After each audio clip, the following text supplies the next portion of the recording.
order with roll call so we can establish a quorum, and I will start to my right. Andrew Drafkin. Jackie Crabtree, industry member. Joseph Federico, industry member. Dr. Carrie Williams, industry member. Lisa Tong, public member. Steve Weeks, public member. Okay, thank you everyone. We've established a quorum, and we'll start with our first item on the agenda, which are my remarks. And so today, before we go into our annual election of our board officers, I would just like to say how proud I am of the collaborative work that we have done to emphasize the importance of licensing and regulation in our industry, and our work and our attention to prioritize public health and safety with the increasing popularity of on-demand services. We've done so much work this year, and I'm so proud of all of the great work that our staff has done and that we have done as a board, which includes our growing relationship with the BPPE to improve our oversight of our schools so that future licensees are receiving the education they need to safely provide services to the public, along with the hard work to create a comprehensive health and safety course that enhances the awareness and knowledge of students have about the importance of protecting themselves and the public. So I am looking forward to continuing work with a group of wonderful and intelligent people who are committed to protecting the public and doing the work necessary to manage the evolving needs of our industry. And so at this time, I'll move on to the next item on our agenda, which is the annual election of our officers. And so at this time, we will take nominations. Yep. Yes, nominations for the position of board president. And yes, I would like to nominate Lisa. I second. That's a Thank you. I accept. awesome. Okay, so we'll go call for a vote, and I'll start to my left. Steve Weeks, yes. Lisa Tong, yes. Dr. Carrie Williams, yes. Joseph Federico, yes. Jackie Crabtree, yes. Andrew Drafkin, yes. Okay, so it carries. Congratulations, Lisa. You Thank are you. our new board president. Oh, I'm immediately. so happy to pass Campbell on over. Circumstance in that. And so I'll do one more, take on one more presidential duty as we call for nominations for our vice president. I'd like to nominate Andrew Drabkin for vice president. And I second. Well, do you- Okay, so I'll call for a vote, and again, I'll start to my left. Steve Weeks, yes.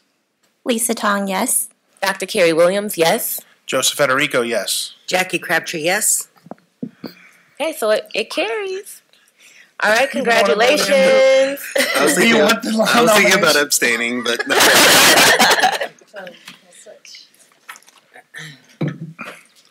So now, Lisa, take it Didn't mean away. to surprise you with that, Andy. Thank you, Dr. Carey. I have some big shoes to fill, so I will be looking to you, I'm sure, throughout the year for some advice and guidance, and happy to have Andrew on board as Vice President for the year. I'm going to move on to the next agenda item, board member remarks, and a reminder that they will be informational only and non-agenda items. I'd just like to say something. As this possibly may be my final meeting, I just want to thank everybody on the board for their congeniality and their spirit of like working together. And I hope that that continues long after I'm gone, and that we continue to remain a very congenial board that like is very solution oriented and trying to like figure out what's going on and staying. I want to say staying ahead of the legislature rather than being like the tail that gets wagged. So thank you. I, for one board member, I'm sad to see that this may be your last meeting. I'm hoping that's not the case. In my companies, whenever someone left, it was an evaluation was really easy to do. We would sit down with them and ask just one simple question: are we better off as a company because you were here? And I think universally we can say that this board is better off because you served and gave so much extra also in your service. Well, I greatly appreciate the compliment. I don't take compliments easily, so thank you very much. Yeah, I greatly appreciate it. Make me blush.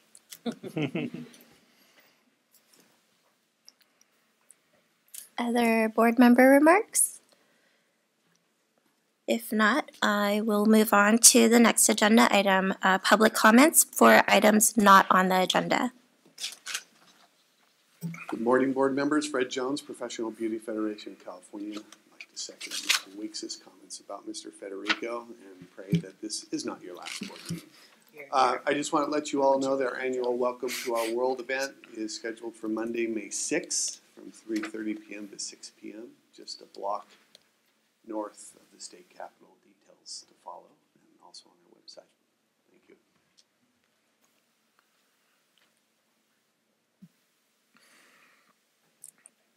Any other public comment?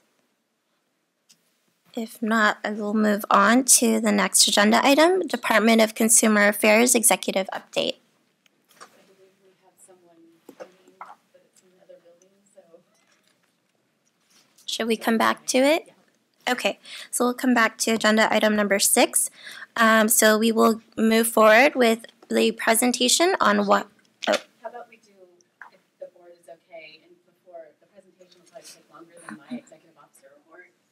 So maybe we can do that first, and then if the queen of director shows up, I think we probably have a very busy schedule.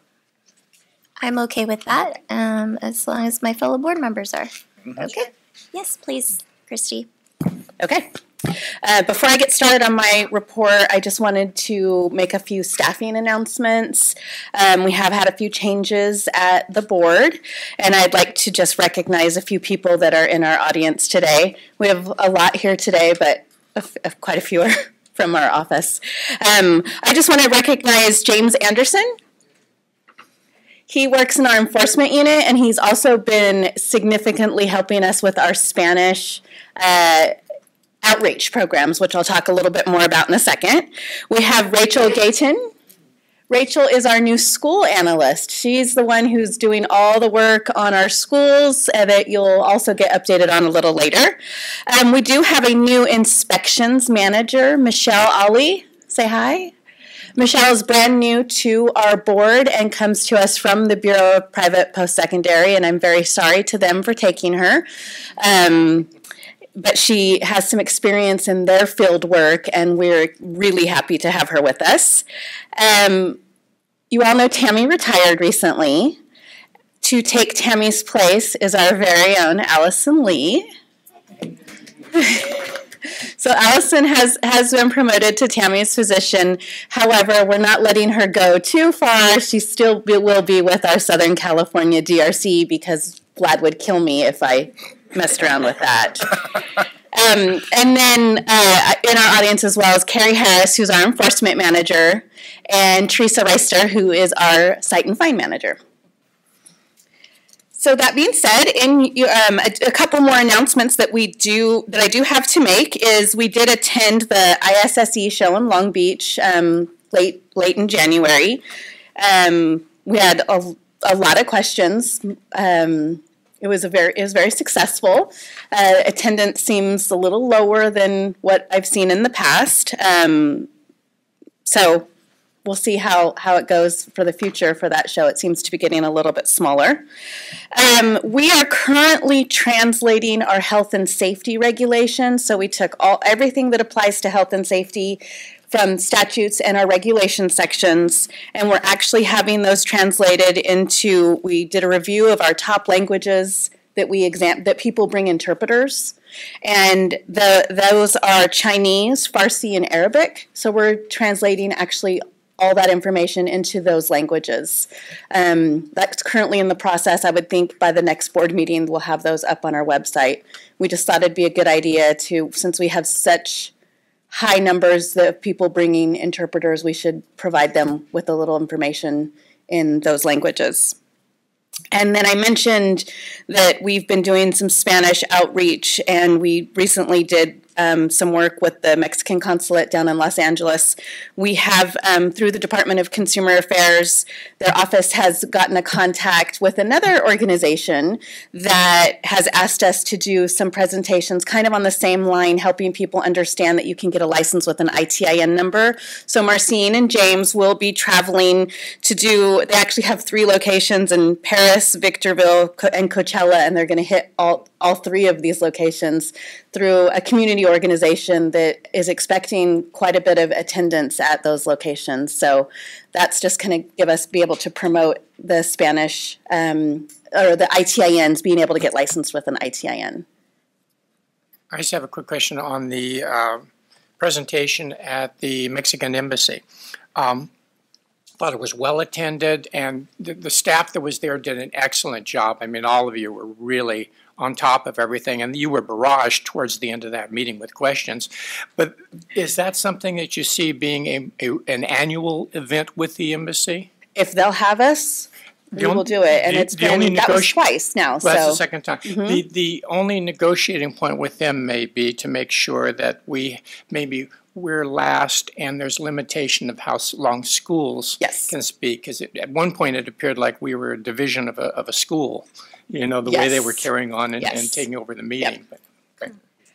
I'm going to take a quick break in my report because I do believe our director is here, so we can go to that agenda item. Great. Okay, so going back to agenda item number 6, I would like to welcome Mr. Dean Garfield from Department of Consumer Affairs. Thanks for being here this morning. Morning, everyone. Thank you very much. Thank you, Ms. Underwood, for the flexibility in the agenda. I know it's a full agenda. President Williams, Vice President Thong, thank you very much for allowing me to briefly update the board. First, some highlights specific to this past year. I'd like to recap some of the great work accomplished in this past year. This year we convened 9 licensing and enforcement work group meetings, 3 substance abuse coordination committee meetings, 4 directors quarterly meetings, a pro rata work group meeting, and 2 directors board member and advisory committee leadership teleconferences. I've shared kind of my personal insight in these meetings with other boards that I've addressed, so sorry if you've heard me say it before, but it's now been nearly 2 years that I've been on the job. I'm at around the 6-month mark. My family typically asks, you know, how's the day going? How's your day? And my 2 girls at the 6-month mark correctly predicted, did you go to some meetings today, Dad? And that's obviously been the case, obviously going to continue, but not to make light of the substance of these meetings. So very, very important that maybe because of the broad and vast nature of the department, of our programs, maybe the tendency to be too siloed occurs. And my goal from day one, as well as I know this notion existed prior to me coming on board, was to really fight hard against the tendency for potential silos. I think this board has, in fact, done that in many different ways since I've been on board these past 2 years, and naturally want to continue to support those efforts because it is so very, very important, at the risk of sounding rhetorical, that we are always asking ourselves, how are we going about trying to achieve our shared missions with the department as well as within our programs. These activities not only brought us together to promote open dialogue among the department's board and bureaus, but also promoted collaboration to further our mission in protecting California's consumers. Regarding DCA's annual report, many of you may be very aware every year we issue an annual report. I invite you to review 2018's annual report for a much more comprehensive view of the department's achievements. The report contains statistical and financial record of the work that the department and its boards and bureaus have achieved over this past year. When you have a moment, I encourage you to visit the DCA website and review the document. Specific to the transition and governor's budget. As you all know, Monday, January 7th marked a new era for our state as Governor Newsom was sworn in as the 40th governor of this great state. We at DCA are honored and excited to be part of this new team. Our department is looking forward to doing all that we can to further the governor's vision. The department has met with the transition team and many new and some familiar faces that have been appointed to the new positions within the governor's office. As for our current appointees, there's nothing you need to do differently other than continuing the service and great work you have all been doing on this board. We are currently working with the governor's appointments team regarding appointment vacancies and pending reappointments. Specific to this year's budget. On January 10th, the governor released his budget, outlining his fiscal priorities for the state. Based on the driving idea of California for all, the governor's budget proposes to pay down debts and pension obligations, continues to build up robust budget reserves while making significant investments in housing, child care, health care, prescription drugs, preschool, and higher education. Ms. Underwood, appreciate the quick email that you sent my way following that. Glad to hear that not only you, but I know that others also share excitement about this year's budget. Immediately following the budget release, the department hosted a teleconference with board leadership, executive officers, and bureau chiefs to discuss the governor's 1920 proposed budget and review proposals within the budget specific to the department. I know understanding how the governor's budget translates to your individual budget is a top priority. So I want to reiterate, as mentioned on the call, that our fiscal operations will schedule individual program meetings to discuss individual budgets in greater detail. It's my understanding that this, in fact, occurred with you folks and your leadership on January 7th of this year. Regarding Director's Quarterly Meeting, on February 25th, I'll host the first 2019 Director's Quarterly Meeting. At this meeting, DCA will provide an update on DCA's regulations unit, the executive officer salary study, and several division updates. As you may recall, these quarterly meetings are an opportunity to ensure that I'm available to hear important issues facing our boards and bureaus. Over the past now near 2 years, yes, we have been able to stay on time specific to quarterly meetings. Again, I think this is another avenue in which hopefully we can identify ways to maybe establish best practices across our programs. Maybe it is a way for literally kind of a cross-pollination of our leaders from our different programs to, again, advance our common ground specific to our shared mission. Required board member training. As a reminder, board members are required to complete this training within 1 year of appointment and reappointment to a board. This is a one-day training which details the important functions and responsibilities of board members. Board member orientation training dates are as follows: March 27, June 19, and October 2023. This year, based on feedback received from our programs, we're offering a Southern California training. Please contact Board and Bureau Services or our solid team if you're interested in attending. As you folks may very well know, your primary contact in our Office of Board and Bureau Services is Karen DeHorace Nelson, who is in the audience here today.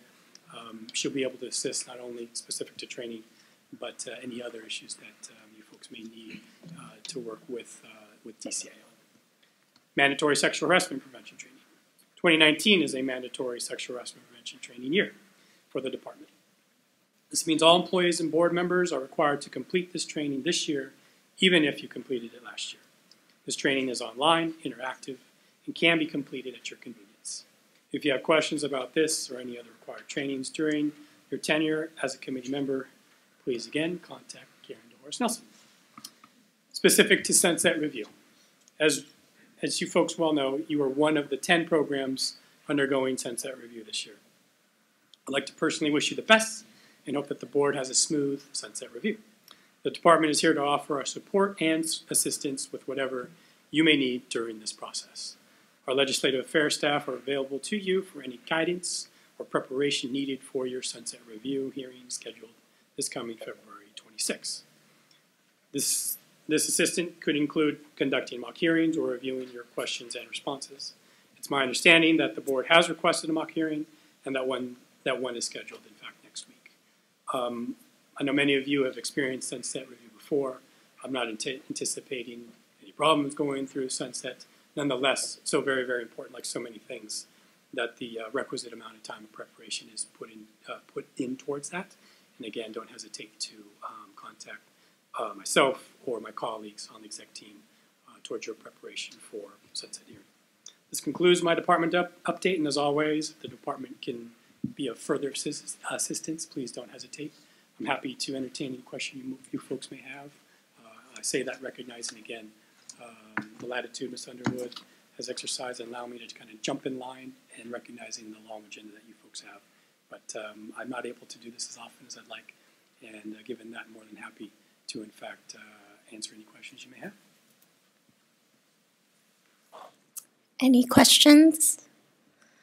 I do want to take the time to thank you and the DCA team. I know that in the past year or two, there's been a number of positive changes for the relationship between the boards as well as DCA, and I know that our executive officer has mentioned numerous times that those changes have been welcome and they've been very helpful. So thank you for that, and we're looking forward to working with the team on Sunset.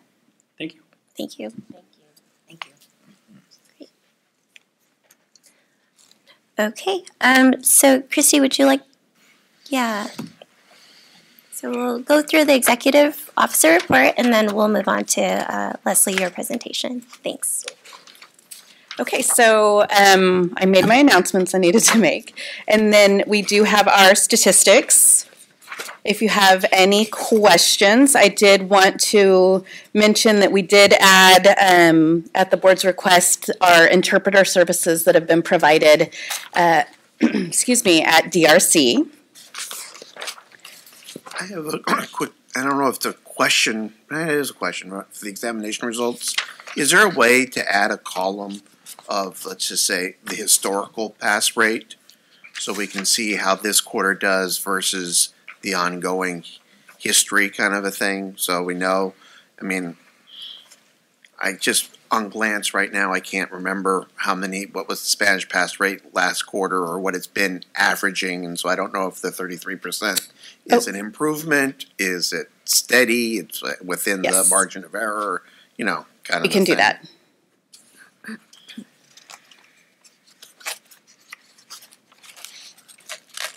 Also, as it relates to that, is there a, are we going to be discussing a little bit later on the agenda the specific numbers related to the average pass rate, average fail rate of Spanish language test takers?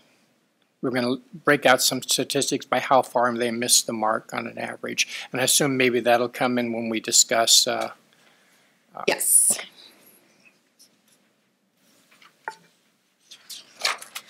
I just wanted to say thank you for including the interpreter service numbers. I also was wondering if we have numbers for the remote translations. We don't yet, but we are working on that. Great.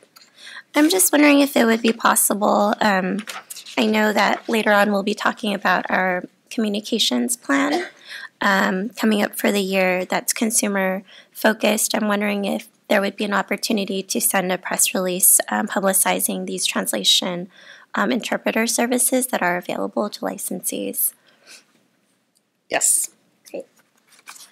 I also wanted to ask for the scheduled hearings. I know that we're doing a lot for Spanish language outreach, but for our DRC hearings, would it be possible to pair some outreach activities in the areas that we're traveling?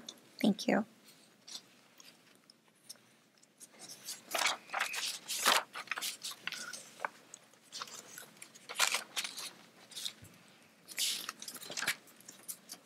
Any other questions about the numbers? Moving past the statistics, we have included an outreach update that we are looking to do a communication plan for directed at consumers. So Marcine actually has been working with our contacts at the Department of Consumer Affairs to try to put some of this information together. So we're looking at press releases, we're looking at social media. For lack of my technical expertise, we're looking at when somebody goes to look up, say, a salon online, that our board pops up first in the search so that a consumer would see us. And we are looking to, what was the slogan? Look for the license. Look first for the, we have, at our next board meeting, we're going to have actual graphics to show you. We've seen a rough draft at this point. But that's kind of the direction we're going, to try to get us to be the forefront that people will look at so that they check for a license before going to, if you don't see it, don't sit in the chair, something along those lines. Don't sit in the chair. Yeah.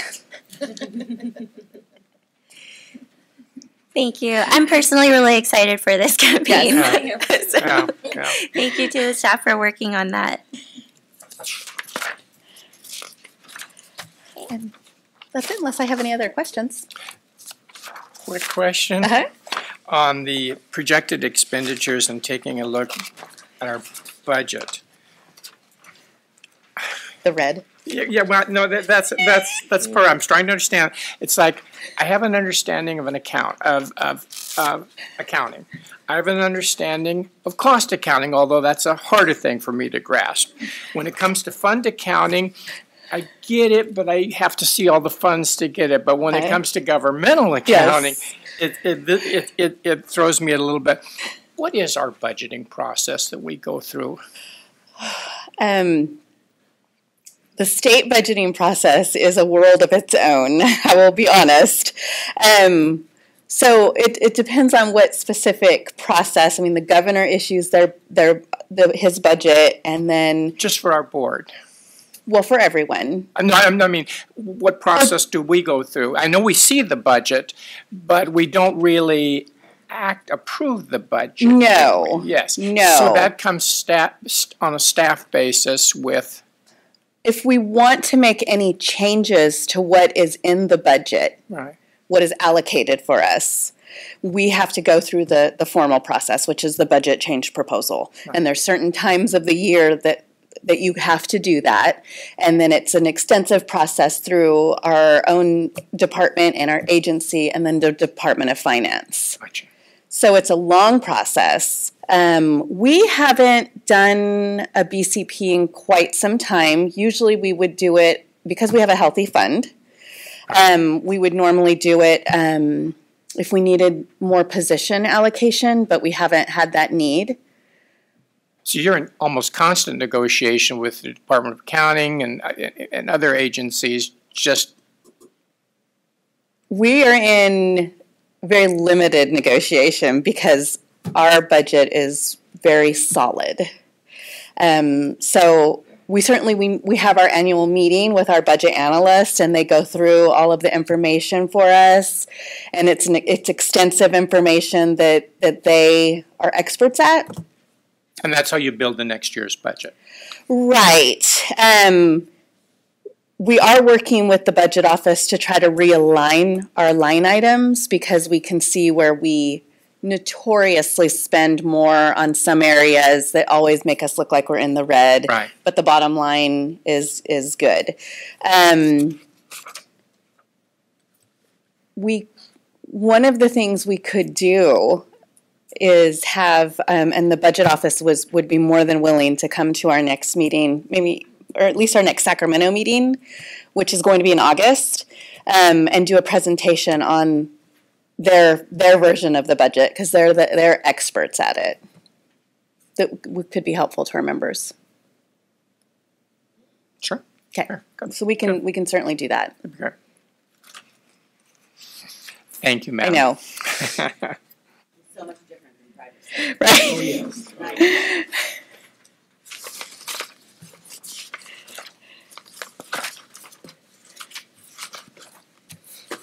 Okay, any other questions for the executive officer report?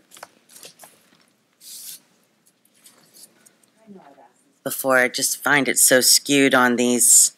You can only take this obviously from what the licensee is claiming as far as The questionnaire. of how many people are independent contractor versus employees versus. So that's just all based on what the licensee is claiming. Absolutely. Awesome.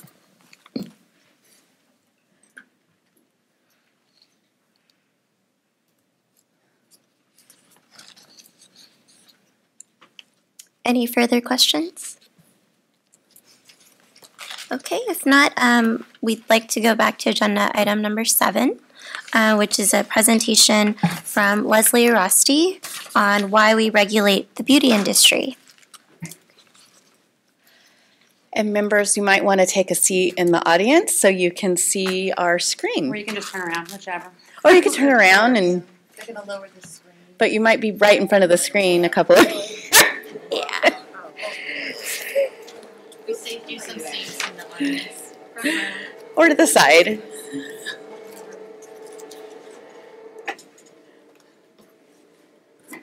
Up close and personal here. Oh. apologize. I'm gonna have to do some walking back and forth the forward slides because I don't have a clicker with me. I've left 100 of them in different locations, so I don't even bother buying them anymore. So. Everybody's situated. Okay. Thank you guys for having me. For those of you who don't know me, my name is Leslie Rosti. My background is not in cosmetology. I'm clearly not a cosmetologist. I always say that my hair is evidence of that. I am, by training, a nurse. I have my bachelor's degree in nursing, and I have a master's degree in microbiology. My current employment is with a company called King Research. We manufacture barbicide. That's really just sort of an aside because my job is really just to be an educator. I'm the National Director of Education and Legislative Affairs. So I go out, I do tons of trainings all over the country. I go from little tiny schools where 6 people show up at a 6 o'clock at night class to testifying in deregulation cases all across the country. I'm also the lead science, I'm actually the only life science author for the Milady textbooks. So infection control, anatomy and physiology, skin structures and disorders, all the things that people hate in school, I write those chapters. So I'm kind of familiar with the fact that I kind of have the ugly baby. I have to show off my ugly baby to everybody. This is one of those presentations that you either love it or you hate it. There's lots of gross pictures in this. I want to acknowledge right up front that I think 99% of the services that are offered in cosmetology are done in a professional way and have great outcomes. But that isn't always the case, which is why I'm here. Which is why do we even have a board, and why do we regulate? So one of the things I talk about, usually on either side of this, I'm either trying to defend I'm trying to go against a deregulation bill of some sort. I'm trying to help a board get through something like sunset review. So these are conversations I'm used to having. And why do we have a dedicated board? In cosmetology, we have it for a lot of unique reasons. Health and public safety of consumers and licensees, obviously. That's the basis of why we have a board. It's why we have licenses, and it's why we have regulations. So that goes without saying. But a dedicated board allows us to focus on the industry beyond today. What might be the next new service? What might be the next thing that everyone thinks makes them younger, or less wrinkles, or being able to see what's coming down the road? And that these boards have a unique understanding of how these businesses work, how they operate, how somebody thinks, oh, I've got this great idea, this asset I can put in somebody's face, and all of a sudden it becomes a service, right? There's a unique understanding on this board of how that comes about. And also a unique understanding of the national picture in this industry and how it affects your state. Now, I'm standing in California, and I'm going to be straight and honest. When I say how it affects your state, I probably should be saying it in the reverse, because the truth is, if something happens in California, if something happens in Texas, if something happens in Florida, we're likely to start seeing it filter into other states. Most of the time, it's the reverse, that something else is affecting these other states. What happens here does have a really national picture down the road, what's going to happen with state boards in other states. And in this case, we're going to see some reasons, I'm going to show you some really graphic reasons, why even if 99% of all services are safely done, this still needs to happen. Because the pictures I'm going to show you are done by, in the most part, licensed professionals. People who went to school and got a license, and they still make these mistakes. So ways you can increase the impact of the board, and it can be done, is making health and public safety the cornerstone of everything you do. I think this board has done an excellent job of that, but making defendable rules that identify the risk. Why do I have this rule? If there's really no risk associated with it, why is it even a rule? Why am I even putting it here? There's no risk to a licensee, to a consumer, to the environment. Why am I writing the rule? Having risk identified hours. Why am I teaching this? Does somebody really need to know the technique of a certain hair color, how to use a certain hair color to be safe, or do they just need to know how to read the label for that chemical and apply it safely?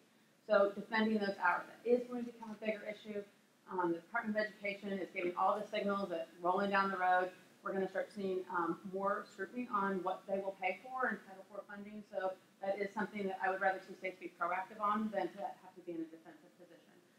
Be a trailblazer as a state. You guys, of all states, you can set the tone for what other states get to do. And that means writing rules, laws, and hours that benefit your state, the licensee, and the consumer. Remember who you have onus to here. What is your responsibility? Who's your responsibility to? So write those things in that framework. Don't let everything from the outside, make things that don't make sense for the state, the licensee, and the consumer. Hold your schools, your licensees, and the inspection process to the highest standards that you set. And then I just threw in chemical safety because there's really nowhere else to put it. This has been my big, I've been on this train for the last couple of years. Something we don't talk about frequently enough in this industry. I think it's going to become a bigger and bigger issue besides health and public safety is chemical safety. We don't write a lot about it in the textbooks. In the new edition, we're introducing a whole chapter on chemical safety. Look, California, guys, you guys worry about what goes in your waterways. You worry about chemicals, what chemicals go on somebody's face, what goes in your waterways, how things get transported, how things get stored. Yet we don't do enough in the schools to educate people about storing, where things get stored, how things get disposed of. And those are things that a board needs to be on top of, that a state needs to be on top of in terms of rulemaking. And quite frankly, every state has a long way to go with that, in that regard. So I just kind of throw it in there as a placeholder for something that I think every board needs to look at as we go down the road. Okay, so this is what happens to me when I go and there's a deregulation bill somewhere. This is what somebody says to me, well, what's the worst that can happen? And usually that's followed by a bad haircut, and I'm like, well, there's way worse that can happen. But I preface this by saying that 90% of the pictures I'm going to show you are pictures that came out of a licensed professional's chair, table, whatever service. And if that's what we're seeing with licensure in place, we still have a long way to go. We have a lot to do. And what worries me when we hear about deregulation bills of any sort, even partially deregulating, or the potential of boards not existing, it worries me that this happens right now, in the best case scenario. So we have a long way to go with maintaining the status quo. So, show these pictures. I'm so sorry if you just take breakfast. These things don't bother me to look at. I know they bother a lot of people, but they are things that you need to see. This is licensed professionals. I don't read a label. I don't use the right developer. It says don't use this under heat. I wrapped somebody under plastic and I stuck them under a heater, and this is what happened. In all of these pictures, these are consumers who said, I feel it burning on my head, and a licensee who said, it's okay, that's how this process works, and we end up with permanent damage to a consumer. Now, that might only happen once every 3 million times somebody gets a hair color in your state, or any type of a chemical service. But if that's you, doesn't matter that you're the 1 in 3 million, right? I'd rather win the lottery than have this happen to me, 1 in 3 million. So chemical burns are something we talked about that go on even with trained professionals, just because people don't read labels. One of the things I would also say, I sit in a lot of meetings where we try to talk about hours that somebody should have in cosmetology school, and I hear people say things like, we spend 400 hours talking about infection control. No, you don't. I'm pretty sure you don't, because when I go into your classes and into your schools and I try to do a presentation on infection control, instructors never say, and instructors ask me the dumbest questions some of the time. School owners ask me really silly questions, and I go into some of the top salons in the country. I went into a top 200 salon in the country. I had a manager and an owner standing there right before a class to introduce themselves. The manager said, we're so glad you're here. We do everything, the owner said, we do everything right. We change our herbicide once a month. And I sat there and I was like, this is awkward. And then the manager goes, oh no, that's wrong. We change it every week. And I still that same awkward situation. So whatever we're doing when it comes to this infection control piece and reading labels and all these things, we're not getting there quite yet. We're still a little ways to go. This really disturbs me because nails and aesthetics are typically where we see the fewest number of hours all across the country. We see states that don't even regulate nails at all. They have no licensure for nails, or they have it, they just don't have any rules that go along with it. And this is where we see the most devastating injuries. This is where if I get asked to testify in a wrongful death suit, it's almost always a nail suit. It's almost always a pedicure-based suit. This lady, this is a case that I testified in where she did die. This lady had a below-the-knee amputation. I mean, look, it's on a long stretch. I could stand for 3 hours and show you pictures of people's gross nail issues. Here's some more. Here's some headlines. Little suits, $300,000 in a settlement, or $2 million in a settlement. This is a $1.2 million, I think, verdict against Henrico County Salon. This is something that you guys are probably used to seeing a little bit of in California because you guys had the mycobacterial outbreaks about 10 years ago or so. You had a few and pedicure salons. So I don't think I need to stand here and tell you for hours and hours and hours that this is a problem, and that if we aren't properly teaching, I think the problem is twofold too. We aren't requiring enough of our educators in this regard, and then the inspection process, no matter how good it is, if we don't have enough inspectors, if they don't have the time to do it right, if they're given the tools to do it right, I'm not saying that's the case here, I don't know. But if we aren't giving them the tools to inspect properly, these are the outcomes we're going to have with our consumers. And this doesn't even talk about what we do for our licensees in the nail world. If you all privy or anybody read a couple years ago, there was a two Sundays in a row in the New York Times. They did a long piece on the health effects of being a nail technician, of being the nail technician. Well, I was in New York State last week, and I was with a bunch of nail techs, and I said, so how is this all played out for you? First of all, they wrote all these rules, and what states do. They write all these rules, like an employer has to provide an N95 respirator. That's not just like a little tiny mask. That's the kind you wear when there's like a gas leak or, biohazard situation. At their cost, they have to provide it. And every one of them told me, yeah, there's one in our salon, which, by the way, to wear one properly, you have to be fitted for it. So it's kind of silly. They just have one they can all share. There's one sitting there. We can wear it, but we get in trouble if we do. Somebody wears it, they end up getting fired. So that's what I'm told, right? They made all these regulations to protect these workers, but they really didn't do anything. There's still no rules in the state of New York about pedicure bowls. There's not a single rule that says how to disinfect it or when to disinfect it. So while we went all the way down here, we left this big gaping hole over here. And that's where, when I go out to states, in the last 5 years, I've helped 22 states rewrite their infection control rules. Make them make sense. If you get the opportunity to open rules, make them make sense. Make them follow through, be comprehensive. Don't leave gaping holes because, look, even with all the things we have in HPC, these things happen. Waxing is a thing that is really bothering me. I'm seeing a lot more cases of problems with waxing. Look, cosmetologists think they have great ideas, and some of them are. I would venture to say that a lot of them are not great ideas. If you've ever heard me talk about waxing, I tell you that the bane of my existence, the one thing I would ban today, if I could, is nasal hair waxing. Nasal hair waxing is a very, very dangerous process. But guess what? Nobody talks about it. There's not a single rule in the United States anywhere that says you can't do nasal hair waxing. Until we get a really bad case that doesn't settle out of court, that becomes our bigger problem. All of these cases, they start settling out of court, and then there's nothing, confidentiality agreements are written, and there's nothing I can go back. And when people say, give me numbers, give me, evidence, I'm like, it's so hard because everything gets settled out of court, and there isn't any meat that I can, other than what is reported in the popular news media. So it becomes a little bit difficult to do all of that. Aesthetics, I say it right there. Limited hours, because they have limited hours. The two places we get the most wrongful death and injury cases out of are nails and aesthetics. They have the shortest number of hours. So we have limited hours. We're using chemicals on people. We're using lasers. And I'm not talking in the microphone. I'm making you crazy. We have a limited number of hours. We're putting chemicals on people. We're using lasers. What could go wrong, right? What could possibly go wrong with that? I've been to a few aesthetic shows, gone on the floor of the aesthetic shows, and if you've ever been to an aesthetic show and you go to the vendor floor typically is full of all kinds of chemicals, lots of them not written, the label's not written in English. You can buy a laser, you can buy some, I literally walked around like this. Because you can buy lasers, you can buy chemicals to put on other humans. The people selling them to you don't speak English as their first language or at all, and they're selling you these things. And look, you get these kinds of outcomes if you allow people to just do anything that's going to make you younger or better. Funny thing about this one is this person in this picture, this lady in this image, she was writing on her blog about how great this service was, like how her face was so much better and going to look so much better. And I thought, okay, this is a little bit sad. And then last, look, there's always a great new idea. And that's what I say about a board. A board that specializes in cosmetology services, you have your finger on the pulse of what's happening next. What's going to happen next in this industry? And what's the next bad idea? A vampire facial. Bad idea, right? But if we don't know it's coming, we don't know how to write rules around it, how to inspect properly around it. What are the processes if someone's going to get a vampire facial that we need to be aware are risks?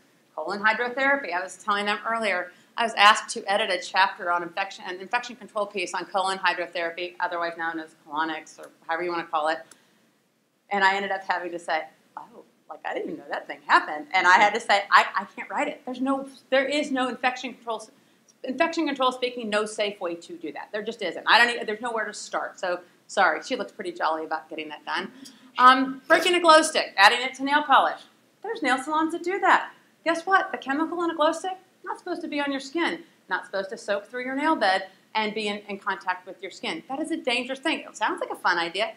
And for not to offend anyone here, there's no pictures of this, but I just for fun was on Yelp last night and yesterday I looked up vaginal bleaching in California, because another dangerous thing that we allow to happen, we bleach all kinds of parts we shouldn't be putting bleach on, and found a whole 3 pages of places I can go get that done in near Los Angeles. So my point is, having the rules in place, you'll have a job forever if you're writing rules to try to catch up with this industry. I thought it was interesting that I think it was our immediate past president used the word evolve, because this is my whole last slide. Here's your takeaway. The evolution of this industry increases the risk to both licensees and consumers. Whether you think it's a positive evolution or negative, it depends on the service you're talking about, but it does increase the risk. The evolution of this industry is unpredictable, and the evolution of this industry and the products sold and used on humans requires constant surveillance, right? Things come from other countries, things we can't even imagine somebody would think is a good idea to put on a human suddenly becomes something that's selling for a really high dollar. And the evolution of this industry can have horrific outcomes. And the lack of quality education about the risk only increases that probability. I think that this industry is such an evolving industry that there is no place for dropping the ball, saying the status quo is okay. There are some models of states that you no longer have dedicated boards. I will say that, and that I work with. And the assumption is that departments of health will take over these types of things, that the Department of Health will take over the infection control, the Department of Health. I'm telling you, it doesn't happen. It doesn't happen. The Department of Health will take over a very small, segment of that, which is your disinfectant jar full? Are you disinfecting your non-porous items? But they won't go much beyond that, because the Department of Health, I'm going to tell you, if that's what's regulating your industry for these issues, you're real low on the totem pole. You're after, doctors' offices and clinics and everybody else where there's a more perceived, a greater risk. So I didn't even touch on things around the eyes like eyelash extensions, but we all know that all of those things carry a risk. So that's all I was here to say. So does anybody have any questions for me? Yes? Are there states that are doing it better right now? Here's what I would say. Her question was, are there states that are doing it better? There are, I'm going to put it this way. Even for states that do one thing really, really well, then you see there are other parts where they struggle. So there's no state that has all the pieces in place, because in my mind, the pieces start with education. You have to have good quality education, because junk in produces junk out, right? And this part of it is the boring part of cosmetology school. It's not the part you want to learn how to make hair do all kinds of cool things, turn purple, whatever. You don't really want to learn the science of infection control, for example, or why you do a process a certain way. So some states do a great job. Their educators are really well trained. Their educators do a great job. Then they fall down on the rules. Then there's also the inspection portion. So there's no state that's got all the pieces put together, I would say that. My ideal, as I go across the country, is to take the best from every state and try and bring it to you. So try to bring to you what other states are doing well, so that everybody starts to get on the same page and has all the best practices from all around the country. So no, there's no perfect state. I'll be in a nursing home, and there'll still be no perfect state. So. Anyway, any other questions? I have one. Yeah. So, is this presentation ever? Is this presentation ever, have you ever taken it to the legislative and Senate to help them understand the reason it's so important for us to be licensed and continue to get away from the thought process of deregulation? Not in California. In other states, yes. I've been asked to go and present to legislative committees and to hearings and bring specific gross pictures. And I hate to say that I'm just bringing gross pictures, but this is the reality. This is what can happen to people. And so, and I do say, look, this happened at the hands of somebody who was licensed. So I'm here to tell you, we've got to keep our arms around this, right? And we don't know where they're going. So I have been asked in other states to do it. I haven't done it here. Christy, is that something that could be done? I'm hoping they're all watching right now. Oh. And here's the thing. This is not the politically correct thing, I guess, to say, but a lot of times when you hear people come up and they'll speak and they'll say, well, you know, I'm talking to a bunch of older men that don't get these kind of services. That's not the case anymore, right? We're seeing like half of our politicians are women now, or better in some states. And so arguably we should all be more aware of what these services, but we all think the one we get is safe. We all think the place we go is safe. And just because you spend a lot of money doesn't make it a safe service, right? It might mean that you're spending more money for an unsafe service. And so asking the right questions, going out to the consumer and telling the consumer what to look for, what questions to ask, that makes that big picture so that we all get safe services. And I think states have to be brave enough to say some of these services aren't safe. They can't happen in our state, right? They have to be brave enough to say that. Even if everyone wants their vagina bleached, you might have to just say that's not a good idea. So, any other questions? All right, did you have a question? No, very good job. Oh. And, have you ever taken any pictures of injuries with even journals I've seen on nails? I've had a couple past students come in who got, the fake nail taken down and into the cuticle, and put a fake nail on underneath with just blood. So they get a burn. And one of the things that you're talking about, and this is another thing that boards ask me a lot, is that how long can it be before somebody shows an infection? Because one of the reasons our numbers aren't great, I can't say, oh, there was X amount of people injured in nail services this year in California, for example, is because most people, for example, if I get an injury and then I put a nail right on top of it, like I put another, let's say an acrylic on top of it, and I go home, I can't see the injury. I can feel it, but I can't see it. And some infections take, you know, a good 2 weeks to actually, your immune system will try to fight it. And by the time you go back to that nail salon and you say, look what happened to me, they're like, didn't happen here. You were here 2 weeks ago. And they bring a case to the board, and the board says, well, you know, that's kind of an iffy question. It happened so long ago. So some of the things that we see, some of the injuries we see, actually the service itself covers up the injury so you aren't able to see it. But you should see what my picture file looks like in my computer. It's pretty gross. So, yeah, it's pretty gross. Yeah. But anybody has gross pictures, please send them to me. I love having them. So send them with a story. So thank you very much. Let me know Thank if they're you. helping anyway.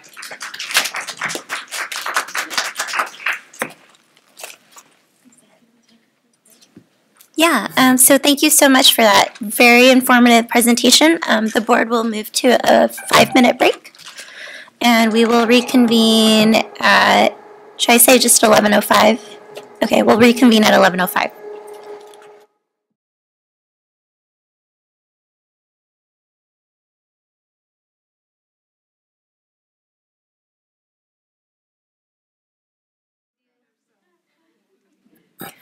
Okay, we are reconvening this morning's meeting. Before we move on to agenda item number 9, I just wanted to ask Christy for the presentation from Leslie. Would we be able to send an email to some of the legislators' staff with a link just in case they missed it, and to let them know once we have the recording up? Sure. Maybe the recording. Thank you. Okay. I'll send the presentation to Christy if Oh. anybody wants just the presentation. Amazing. Great. Thank you so much. Okay, so moving on to agenda item number 9, approval of board meeting minutes from October 22nd of 2018. Are there any questions about the minutes?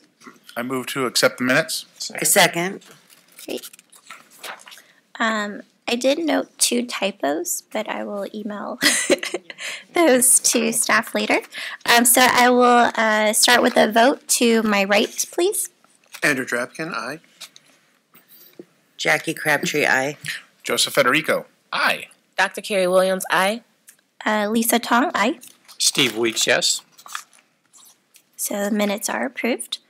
And we will move on to agenda item number 10, discussion and possible action regarding the 2019 Board Member Guidelines and Procedures Manual. So this is the manual that is approved at the beginning of each year. The only changes to this manual are that we have updated it with the current training dates as well as the current travel guide. Other than that, it's no changes. So we need a motion to Yes. approve them? Okay. I move that we approve. Second. I will go to a vote, starting on my left. Steve Weeks, yes. Lisa Tong, yes. Dr. Carey Williams, yes. Joseph Federico, yes. Jackie Crabtree, yes. Andrew Drapkin, yes. Okay, thank you. So moving on to agenda item number 11, the appointment of committee members to standing committees for 2019. I might recommend to the board that we delay this item until possibly the next meeting, because I do believe we have our assembly position is vacant, and we do have an additional governor position that is vacant. So hopefully by our next meeting we might have a full board that we could better. Otherwise, we'll have to do it again. So I agree. Just a stupid question. That means the current membership still holds. We don't have to, it's not like everything's vacant because we're not making that decision right now. Correct. Because we'd still need people in the DRC. Right. Okay. Cool. Okay, so we will move this agenda item to the next meeting. Number 12, update on the 2019 Sunset Review report. Is that Christy? We are anticipating our report from legislative staff any day. I have not received anything yet, but as we all know, or to the public who is interested, our hearing is on February 26th.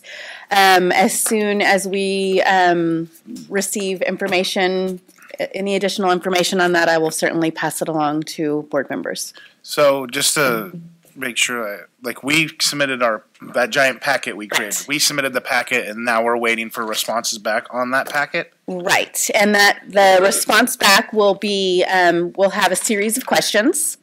And that'll basically be the fodder for the hearing. They'll tell us, it could, if it's 20 questions, they will usually say, at the hearing, you'll address questions numbers 5, 10, 12, and 20. That will be made, that'll be on their agenda. So the Senate Business and Professions Committee, as well as the Assembly Business and Professions Committee, will post the agenda that'll have the items as well that they want us to address. And then we'll address that at the public hearing at the Senate on the 26th. And then we have 30 days then to prepare our final response. And so that is why we have talked about an additional hearing on board meeting in March. The date is not in my head right now, but we are going to bump that up to DRC. So we've moved DRC back a little bit. That's happening in Burbank, so that we can have, it'll probably be members at Burbank, and then we'll have a location here in Sacramento, so that the board can take a final approval on the responses that are prepared to sunset, because then it'll be due 30 days after the hearing. What was the deadline for the response from the legislature to come back to us, or actually the questions? Was there a deadline? No. Okay, just checking. Okay, any other comments or questions on the Sunset Review? If not, we are moving on to agenda item number 13, discussion and possible action approving the edits for the health and safety course after pilot testing. Okay, so in your packet is our pilot testing report. It went very well. Luckily, Tammy was able to finish this prior to her departure. And on page 7 of the pilot testing report were the recommended changes that were made to the actual course. Those changes have been made. We did not print those. We do have 2 hard copies, I believe, here with us, but they are online for anyone to view under our board meetings. And then we just need a final approval from the board. If there aren't any questions, I will need a motion to approve. I put the motion in. I'll Second. Good. Okay. I'll start on my right. Oh, sorry. Public comment. Any public comment at this time? Okay. Seeing as there are none, I will move to a vote, starting on my right.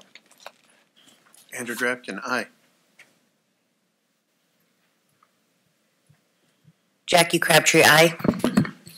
Joseph Federico, aye. Dr. Carrie Williams, aye. Lisa Tong, yes. Steve Weeks, yes. Okay, approved. So moving on to agenda item number 14, discussion and possible action on recommendations from the Spanish Language Examination Task Force.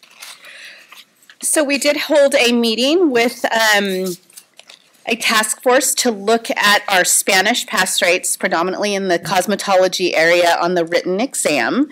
In your packets is a summary of that meeting with recommendations to the board for discussion today, and those recommendations are to align board regulations with the Division of Apprenticeship Standards.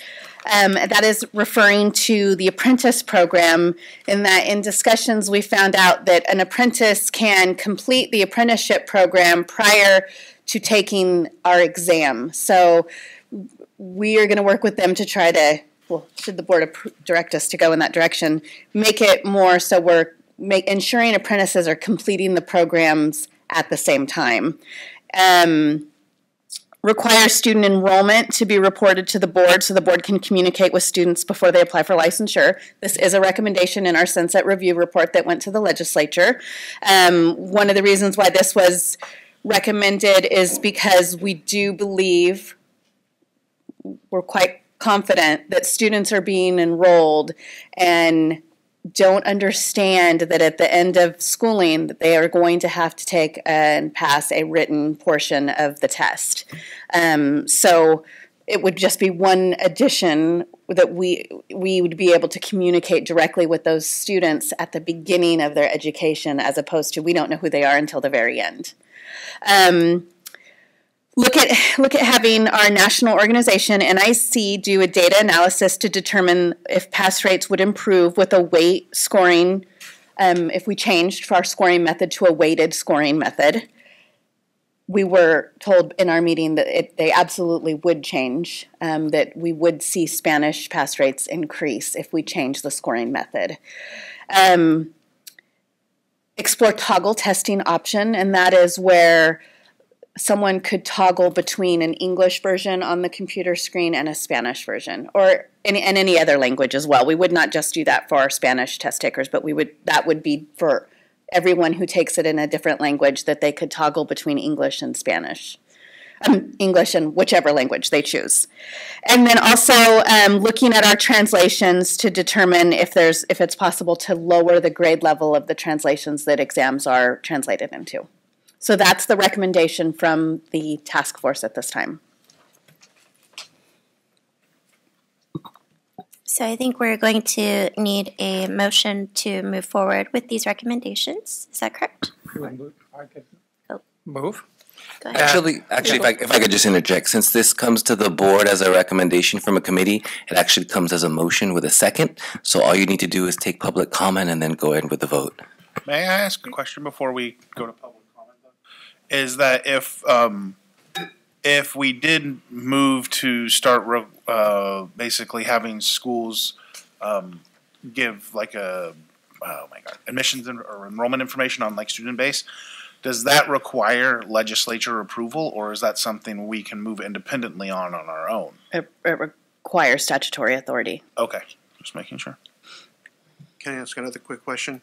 If we're thinking about translating at a lower level for Spanish and I'm assuming other languages also, is there are we still giving the English at a 10th grade level, and is that fair, or should everything be at a lower level? Good question. We'd have to look into that. Okay.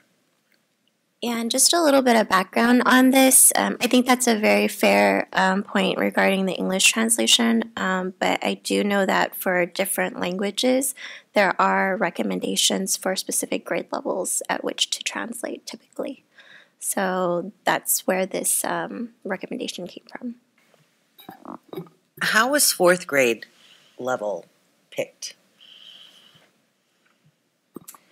So depending on the language, for instance, for Vietnamese language, And I use this as an example because it's something that I worked on directly for many years. The recommendation, and I've spoken with interpreters about this, is that they translate at a 5th or 6th grade level, if not a 4th grade level. So 4th grade, and I would recommend that we speak with certified interpreters about this and what would be recommended for Spanish language specifically. But it's very rare, at least from my specific point of view, that anything should be translated at a 10th grade level. Most, at least for commercial translations, those are primarily at an 8th grade level. This is a test, and I do understand it's in an academic environment, so I don't think that we should just go with 4th grade arbitrarily. I think that we should inquire as to what the best grade level should be for a translation. Mm-hmm.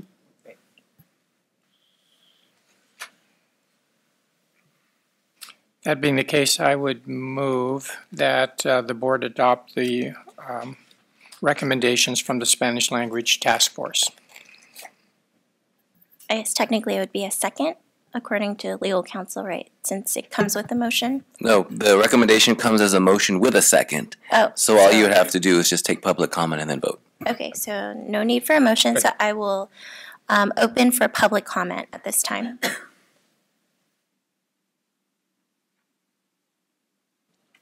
Seeing as there is no public comment, this will go to a vote, and I will start with voting on my left.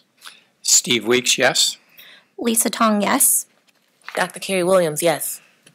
Joseph Federico, yes. Jackie Crabtree, yes. Andrew Drapkin, yes. Okay, and moving on to agenda item number 16, legislative update. Talk a little bit more on, can we speak a little bit more on this item? Yeah. Because I think this would be an appropriate portion of our agenda in which we would want to maybe address the, concerns about the Spanish language written test results. We've you know, for years we've faced the issue that the numerical statistic was pretty bad for the pass rate there. But there's also a sociological statistic that we all have to live with too, and that is kind of a statistic of urgency that we have, you know, kids coming out of high school choosing us to be their life's profession, which is admirable, and we have responsibilities for that. And then sometimes they're set up in a position that, you know, they're probably going to be incurring student debt. They're probably going to take another job to get through school. These people that choose our profession really have to go through a lot to do that. And, you know, we're looking at the test results for those people that are taking their test in Spanish. It's a concern that their rate is so far below the other. And maybe there's a portion of this that goes to all of our testing requirements. Right now, we have, under the California Code of Regulations, the grading of the examinations that are taken by our people, the practical demonstration shall prevail over the written test is the way it's written. And I think we should just make sure now, especially with Sunset Review coming, that we're all in a position here where we can show that we obviously want to always comply with everything and take a look at our existing regulations to have them comply. I think that the legislature would appreciate this. Both Republicans and Democrats want it easier to enter this profession and fairness to access of our Spanish language takers. So I would like to propose a motion that clarifies maybe what we should do in this area. And my motion would be that I would move that the staff amend the regulatory language for California Code of Regulations, Section 932, to remove criterion reference scoring and instead require scoring be based on a weighted combined score where practical counts for more than the written portion. So Section 932 should be amended to read, Examinations shall consist of a practical demonstration and a written test. In establishing passing grades in examinations, the board shall work with its contractor to ensure practical demonstration scores shall prevail in importance over the written portion of the test by utilizing a combined weighted scoring method. And I just think that time is of the essence in moving to this, because every test cycle we aren't there, we're going to be in trouble with other people that may not comply here. So that would be my motion. Is there a second? I'll second that motion. Is there a discussion between board on this? My question is that we just, I guess, voted to accept the recommendation from the committee to have NIC do a data analysis to see if changing the scoring would change. You're now immediately saying, let's change it now, without any analysis to see if it will. I mean, I think, I understand, we've been dealing with this issue for a while, but I think, we might as well just do the data analysis. We should probably have that. I don't know if we'd have it by the next meeting that we're going to do in March, but it would be May. It's not that. I mean, I think that's something that can be, if we can have that analysis by May, that's something that maybe we can table this motion and bring it up until at that May meeting and see if we can get this analysis back. It would be interesting to also have this resolution if we're going into the sunset review process. And I know we can't augment our report in any way, the written portion, but certainly in the oral portion of them, to have the legislature know that we're constantly diligent in looking at this area. And I think the general consensus at the meeting was that there would be a change in this result right?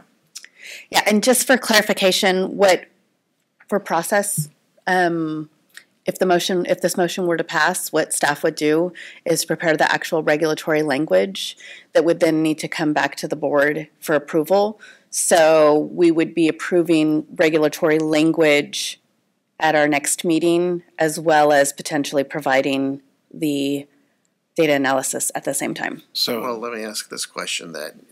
What is the harm then? Is that if we can do that, we can draft the language to have it ready if the data then comes back and says, yes, this would make a difference, and it's something that, I mean, I understand, I don't want to keep on kicking the can down the road, but is this something that we can do on a dual track, is draft the language so we have it ready, if then at the next meeting with the data that came back that shows, yes, this would be a benefit, and we all agree, well, let's make the switch, we've got the language ready and we can go. Right. Kind of a thing.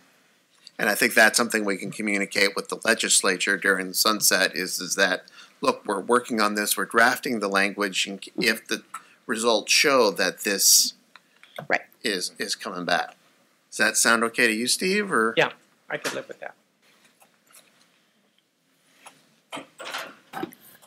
I made this. Reseconded? I was just making. Well, that's what I'm asking. Do I need to resecond it? Oh, there's no change. I'm just making sure it didn't substantial change. What is the motion to? It's just to draft the language. Draft language. Okay. Yes. Okay. I am okay with looking at regulatory language change, but I would caution, and I did bring this up at the Spanish Language Task Force meeting as well, that we do examine this holistically. This change is coming out of a need to address the Spanish language pass rates, but changing the exam overall is going to impact all licensees. And I just want the board to think very critically if this is the change that needs to be made to address the Spanish language pass rates.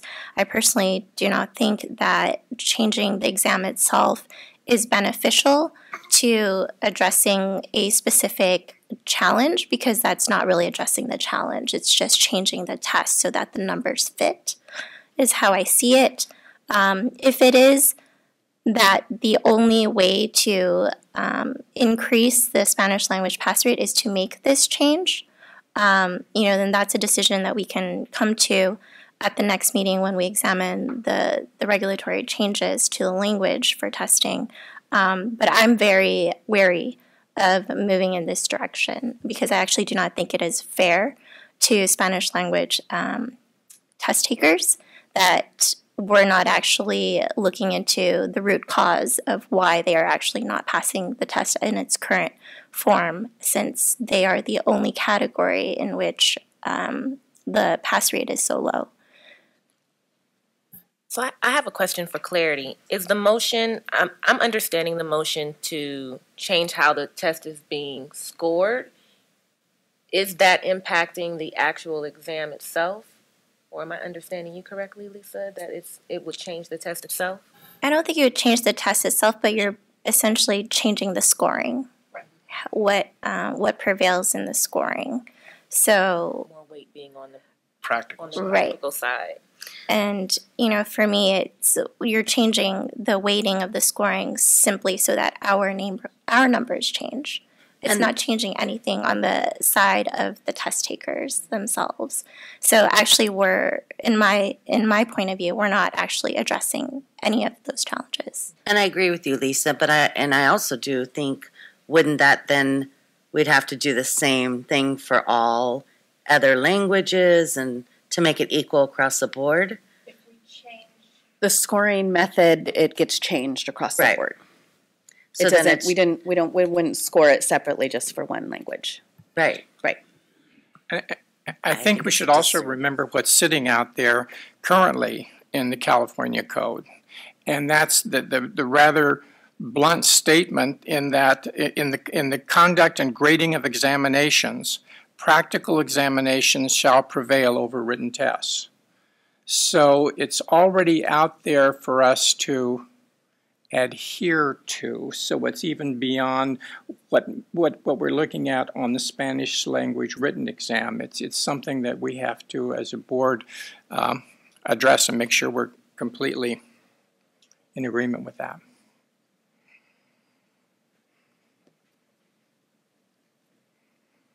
I'm actually of the opinion that if we do propose this, that we dedicate a large portion of the next meeting to discuss this compliance issue in terms of legal compliance, as well as with, the department that oversees the examination process. I know that they were part of our Spanish language task force.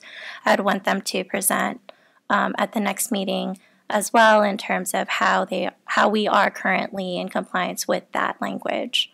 Whether or not practical is currently prevailing in the scoring methodology, so that everyone is on the same page in how we understand how the scoring is currently working.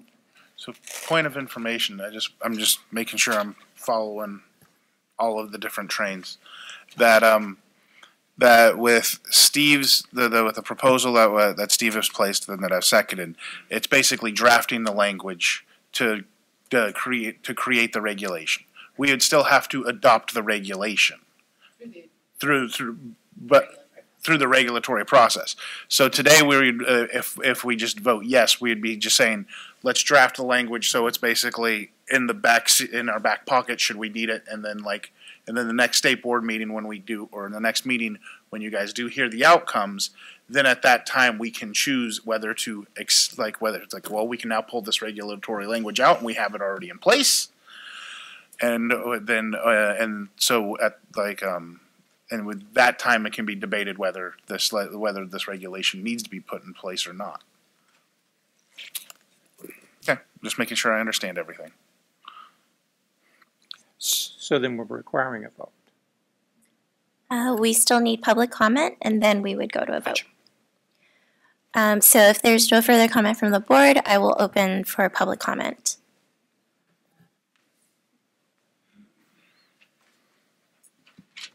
Good morning. Wendy Cochran, California Aesthetic Alliance. I was licensed in 2014, and I'm university educated. I have a Bachelor in Science and hands-on trade. And I failed my first exam. I did very, very well on the written, and the head fell off the dummy during the practical exam, and I failed because the moderator said, I said, "What can I do?" with my hands at my sides, and she said, "I would like you to proceed as if this was your client in your chair." And if I were to, I would be on my phone, which has been confiscated and can't be in the testing room, and calling 911. I failed my practical exam by 1 point because of that, and that put my license on hold by 5 months. And a time where I was transitioning out of a career in manufacturing and into aesthetics. I still need to, support myself and get the show on the road, right? I feel that I think that testing should be the responsibility of the schools, and they should release people that are competent in their practices, and we should just get rid of the practical testing. And the schools should have the onus of releasing students that can provide these services on a daily basis and not under a panic situation. My other point is we're just now, with all this discussion here, we're negating the presentation that we had from Ms. Rosti on how important health and safety is and the comprehension of that is. Because we really want to just give a great facial. We want to make somebody's hair turn blue. But we don't really want to do the academic learning, and I understand that. It's fun to do what we do. And it's important for us to provide really great services for our clients. But the practical exam really should be on the onus of the schools to release competent students, because there's no other competency that happens after we get our 600, 1,600 hours, 400 hours, and we're, pulling away from the curb with our license, okay? So those are a couple of the points that I think that the board needs to take into consideration. With this conversation, you're negating the importance of what Ms. Rosti's and what my group's, personally, my group's mission is to get people to comply and take consumer health and safety interests as a priority and not just line your pocketbooks because you can do somebody's fancy to their body parts that we're not supposed to do. So that's what my concern is about this conversation. And I have very many friends growing up in a neighborhood with every war refugee from the 70s as my friends in high school. They're all PhDs. They're all owning their own business, CPAs and things like that. People from all around the world come here for opportunity, and they are intelligent, and they deserve a chance to be treated as such and not being, just dismissed as this ethnicity only has the reading comprehension level of a 4th grader. And I take a lot of pride that I lived in a global community like that, and I live in California, and we can be this progressive state that we really want to be. So please consider that when you continue this discussion. Thanks. We'll keep that into consideration of a person that decapitated her first customer. I did. It was tragic. Thank you. Good morning. Dr. Tracy Montez. I'm the Division Chief of Programs and Policy. I oversee the Department Psychometric Unit. I've worked with the Board of Barbering and Cosmetology for a number of years, from developing your exams to doing the audits of the national exams and speaking about passing rates, passing scores, and the weighted and various positions on practical versus written. Because I am a long-term state employee, I would strongly recommend that the board not start drafting any regulations right now. I think that you're in a great opportunity right now to explore a number of things based upon the Spanish written test pass rate task force. A lot of interesting things came up in that meeting. I was a part of it. And your programs are very complex. Your candidates, your students, your schools, it's very complex. And I think that stepping back and really taking a look at your examination program right now is a good thing to do, spurred by this task force. I know, for example, the dental board for registered dental assistants, they just got rid of their practical exam. They were having some standardization issues. We have another number of programs that have moved away from that. I don't know if that's the answer for your program, because I hear that that's very important. I hear prevail. In my world, prevail is not a psychometric term, so I have a really hard time with that. But maybe we need to do adjusting of the weights. But we need to be thoughtful in how we do that, because the past has shown that people could pass the practical and still miss some very key health and safety issues on the written test, which was a wonderful presentation. I sent Christine an email. Yes, we need to have the Sunset Committee look at that presentation. And so I think that rather than give them something more to do, let the task force continue looking at this, and we may go some different ways about maybe expanding the practical, testing a little bit more on health and safety, getting rid of the written, maybe getting rid of the practical, maybe look at different weighting. And yes, if you do lower the reading comprehension for Spanish, you're going to have to do it across the board, because you're absolutely right. All candidates, regardless of the language in which they take the exam, it needs to be treated fairly. So again, I think it's great that you continue to look at this. We're trying to help you with data and various options and things like that. But again, use it as an opportunity to take a look at your entire program. So thank you. Thank you.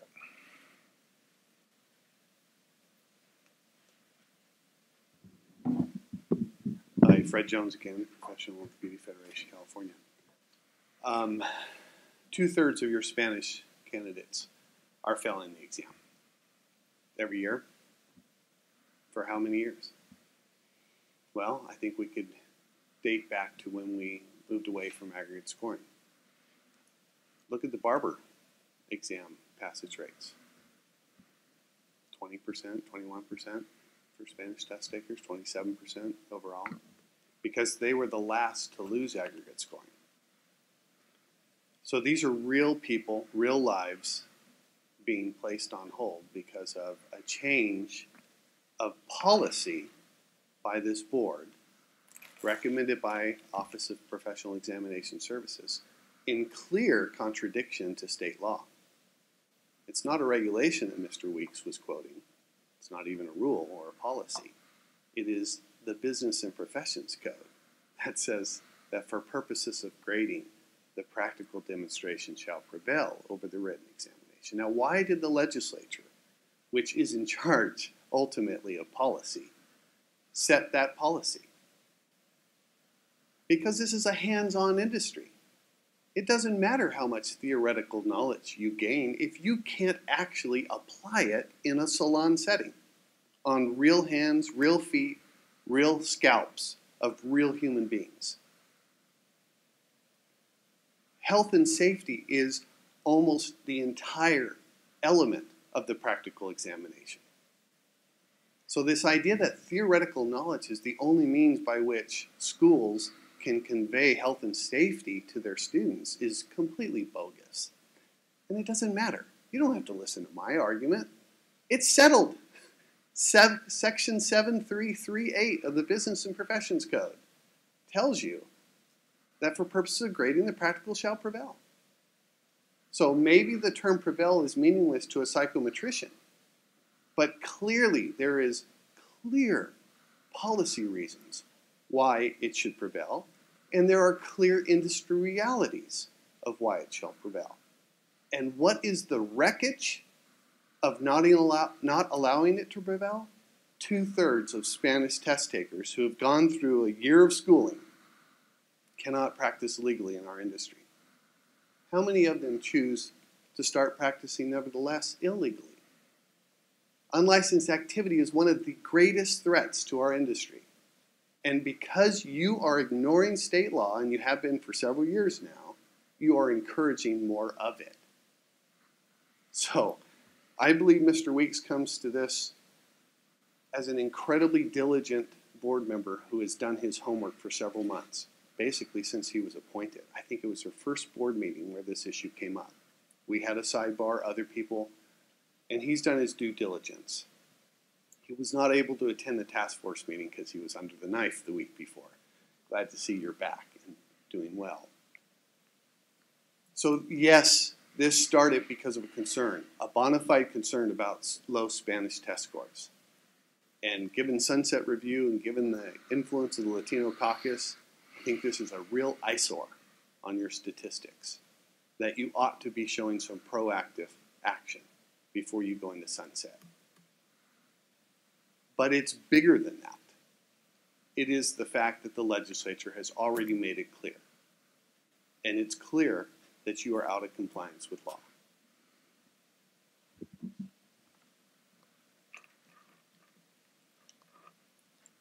Hi, Tracy Montez again. Just to clarify, I don't believe that our office was involved when that initial regulation was put in place. I will say that Business and Professions Code, Section 139, which was also put in place by the legislature in 1999, did say that our boards and bureaus are mandated to follow professional guidelines and technical standards for exam validation. These are the same professional guidelines and technical standards that are used for examinations across the nation, whether it's a selection exam or a regulatory exam, whether it's Kansas, New York, or California. These are all the guidelines and technical standards that the courts use when they are looking at cases with regard to licensing and regulation. They are the same. It's the same Business and Professions Code that I've used with the Little Hoover Commission in defending the acupuncture exam, as well as the Board in Behavioral Services, Sciences, when they were under scrutiny for some of their exams. So I feel very confident that we would be able to defend this process that you have in place. And again, I do think you're working very hard at addressing this issue. Thank you. Say one thing. Y'all know who I am. The one point I would make here in California is that those people that pass that exam can turn around the very next day and become an instructor. I think I made the point up there, junk in, junk out. The theory exam, the theory, you're creating your instructor. So if they don't know it in theory, they arguably can't teach it in theory. So I do have some struggles because you don't require anything additional of your instructors. So make the exam the quality you want for that person to become an instructor for the next person that comes through school. So just that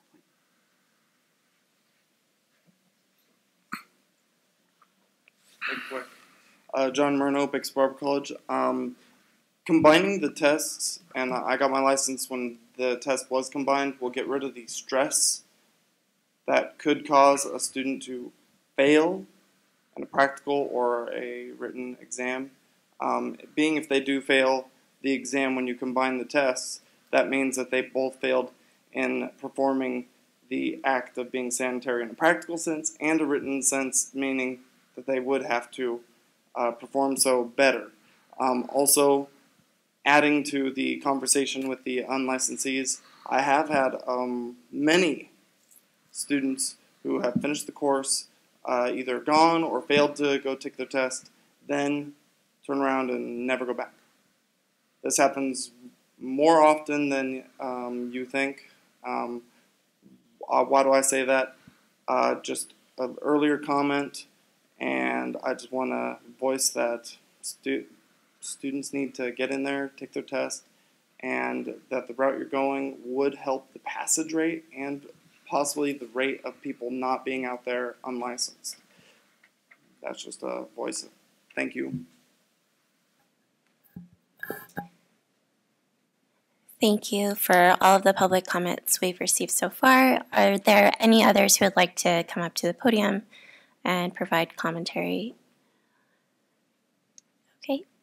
If there is none, I believe our next step is to go to a board vote. I will... Just for clarity, are we voting on Mr. Weeks' motion? Mm-hmm. Yes, so the motion is for staff to come back with regulatory language regarding the weight of the practical versus the written exam. So if the Is that clarity is the way it sounds like is like we're directing on the pathway towards making this regulatory change as opposed to just having a draft available as a tool to use in the future. Well, if I could just clarify there, you're directing staff to draft the language. It still has to, number one, come back to you as the board to approve the language, and then that's when you would have to initiate the rulemaking, so that's another motion. So you're at the very early stages of just telling staff, hey, give us some language. So nothing's final. You can go either way you want. Even if you went to the point of initiating the rulemaking package, you could still pull it at any time you wanted. So that's why you're still in the very early draft stages, so you still have leeway to do anything you want the next time staff comes back and brings you the draft language. Okay, so this, I get it. We're just going to have language then. We're just saying, okay, start the process, because I do agree that we shouldn't personally act on this yet. I mean, it can cause, in my opinion, some challenges for sure. So actually, Steve, if you don't mind, can you repeat your motion with the language just before we go into a vote? The motion would be move that staff amend regulatory language for California Code of Regulations, Section 932, to remove criterion reference scoring and instead require scoring be based on a weighted combined score where practical counts for more than the written. Section 932 shall be amended to read, examination shall consist of a practical demonstration and a written test. In establishing passing grades in examinations, the board shall work with its contractor to ensure practical demonstration scores shall prevail in importance over the written portion of the test by utilizing a combined weighted scoring method.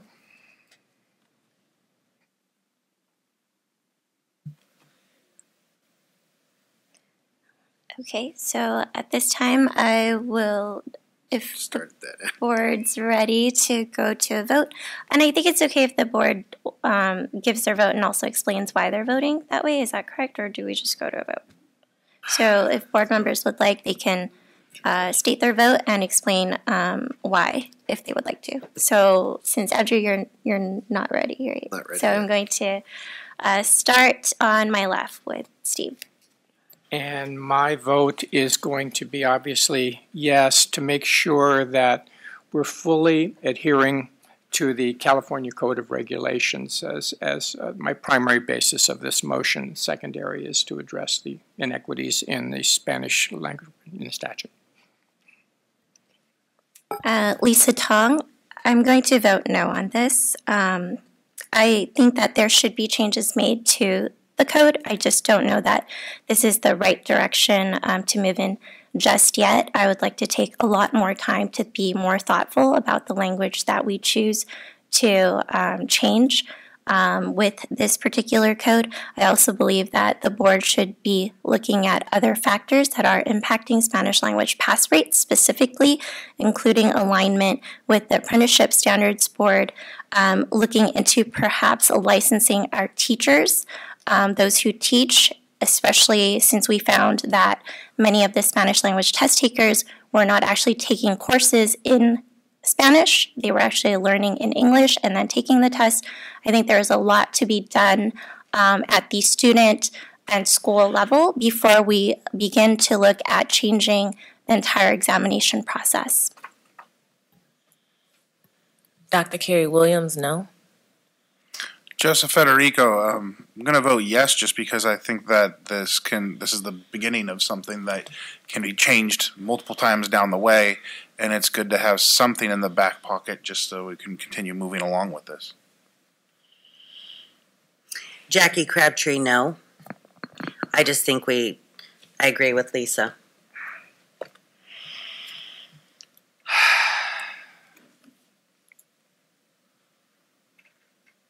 I think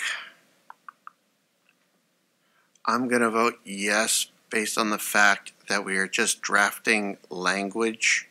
We're not taking any action on it, so therefore we'd have language to take action with, to modify, etc.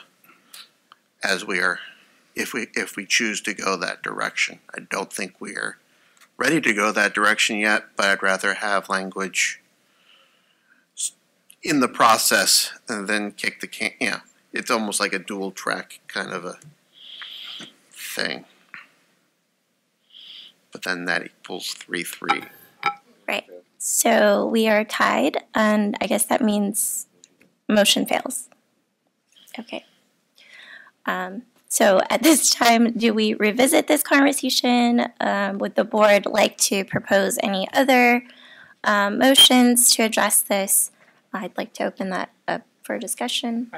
I think your suggestion of devoting a significant amount of time in our next meeting to this issue and getting people in here that would give us understanding and support of this is something we could all learn from, and I would hope that we move to that at our very next board meeting. Okay. Does that require a motion, or does that just require us setting the agenda? I think that's just setting the agenda for the next meeting. Okay. Any further discussion on this? Otherwise, we will look forward to a lengthy conversation at our next meeting regarding this. But meanwhile, the other options that we voted for to recommendations that we approved, those are going to be from the committee. Moved on. Correct. So we're going to explore toggle testing. We are going to look at aligning regulations, et cetera, et cetera, et cetera. Okay. Okay.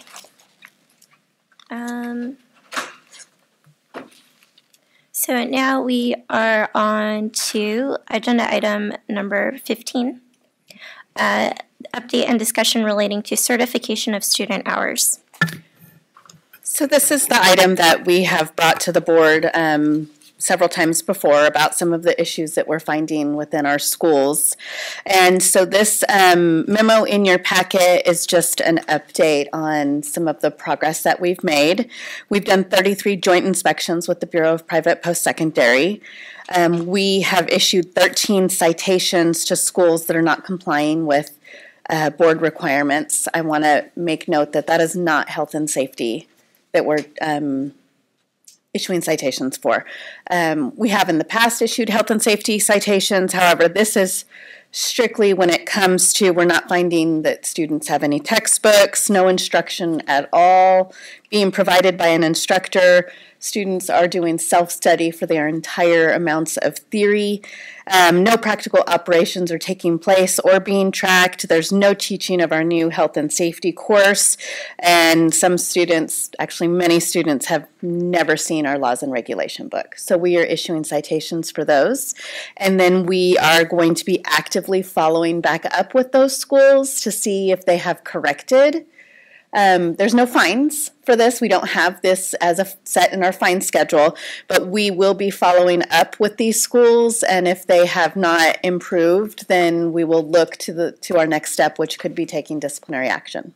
I have a question just in regards to that. One of the things you were saying that the students have never seen the rules and regs books. Do we not? For a while there, we weren't issuing any new rules and regs books, like actually like a printed form. It was just all available online. We do not issue them in a printed form. Schools can purchase them if they want to, but they can provide them electronically as well. Yeah, no, these are students that. No, I know, I understand that. I was just it just sparked that in my. Sure, thank you. I just want to say, great job. I'm glad that.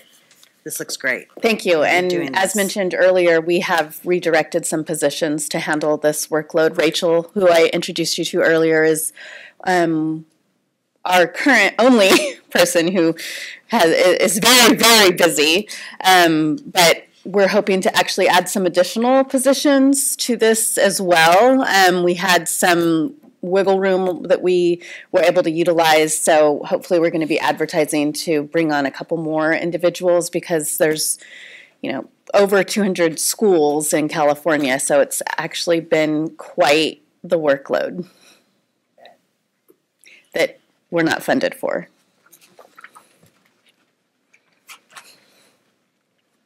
Okay. I don't know if this is a related matter, but I did want to ask about the history of licensing the teachers. Mm-hmm.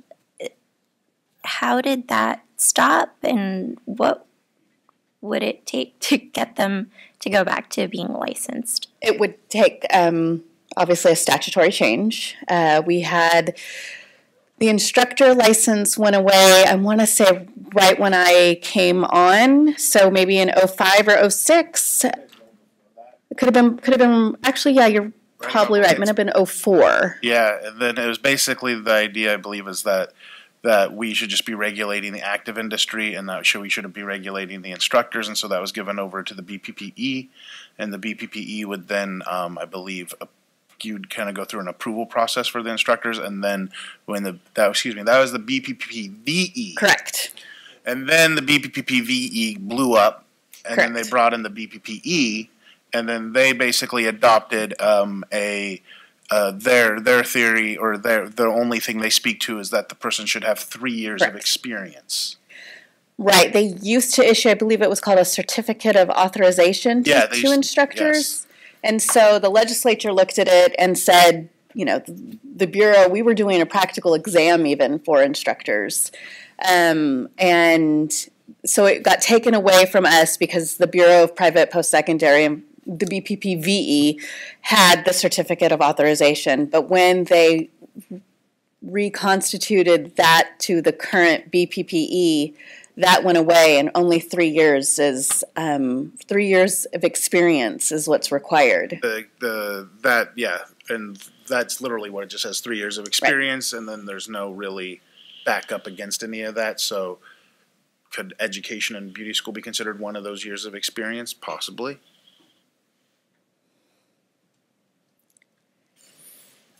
So if this is something we wanted to discuss further, could I ask that it be added to the agenda for this meeting? Being that I came into the board when kind of that was happening, and it was very tense. I believe we discussed it in our very first sunset that I attended. However, I can tell you that from 2005 to my current position, and I'm confident Rachel would agree, that now that we're out there seeing what's going on in schools, I think it's a huge issue. We're finding instructors that don't have the 3 years, that have no business in an instructional arena. Is that our responsibility? I think it's certainly open to discussion, but it's a huge problem. But once again, the idea of oversight is whether, like, one of the biggest issues is, does state board have the authority to basically, like, for teachers? Because, like, in the state's eyes, they see that as more of a BPPE issue than our issue. Right. And they should be issuing regulations in regard or such. Instead of discussing it at the next meeting, shouldn't it go to a committee to discuss? Well, I think considering that what we have happening with Sunset right now, I don't foresee us having any committee meetings before the next board meeting. So if you'd like it at the next board meeting, then I would go in that direction. Otherwise, it's going to be delayed.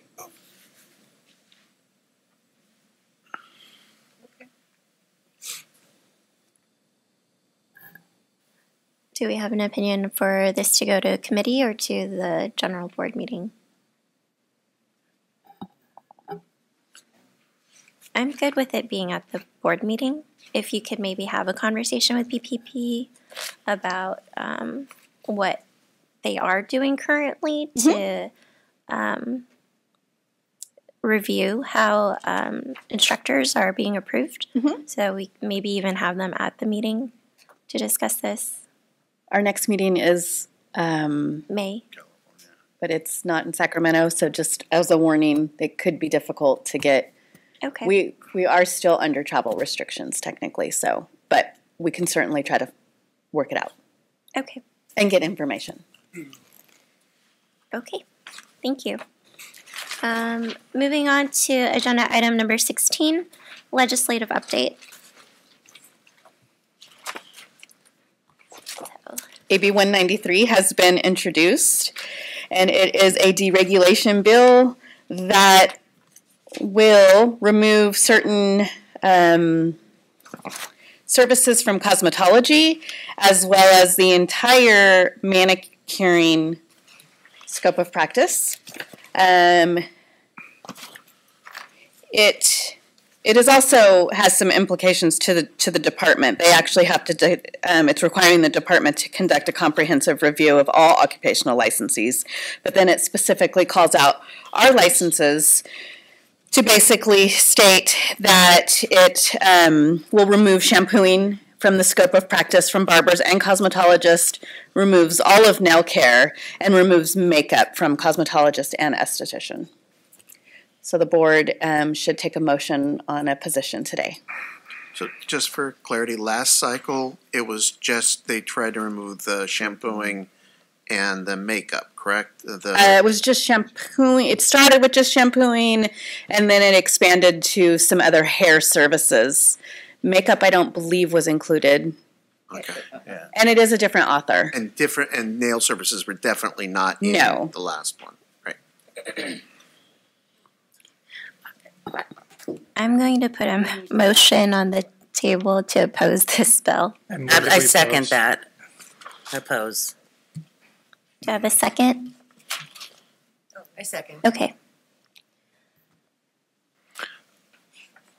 Any discussion before I move to public? The way I see it is this is a shot across the bow in regards to, I mean, there's going to be more and more deregulation bills probably coming. And you know, it's funny just how the way the legislative moves is. When I got onto state boards 7 years ago, it's like there was rarely any ever legislation that was brought into like regarding our bill, and we had kind of been neglected and forgotten about it ever since the early 2000s with the nail scare, and that was like basically the last time we had a flurry of legislation.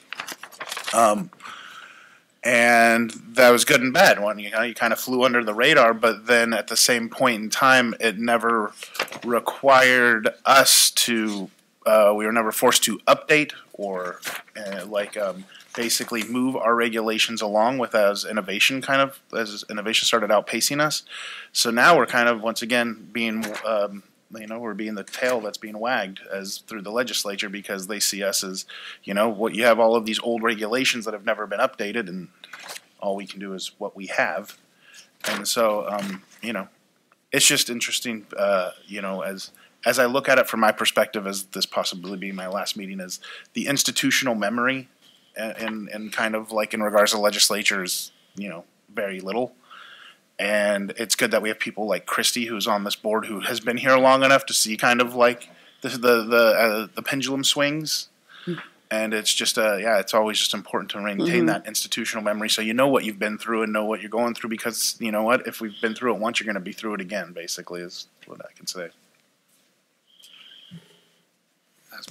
That's my little philosophical take on it, so thanks. Any other comments from the board?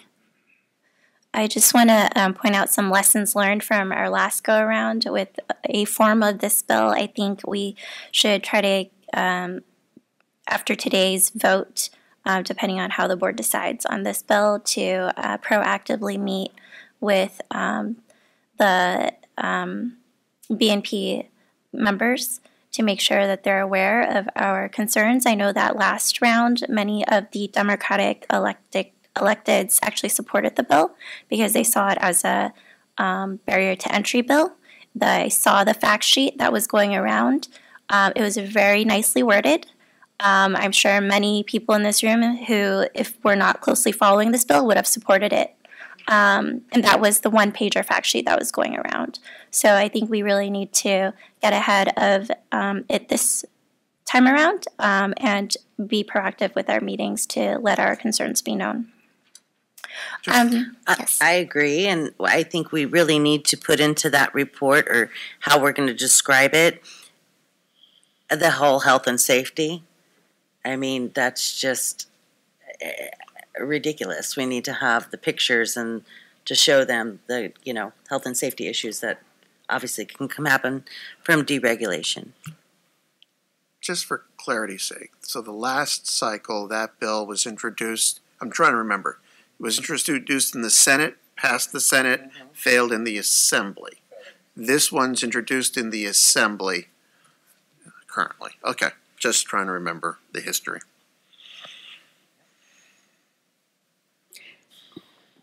If no further board comment, I will open for public comment.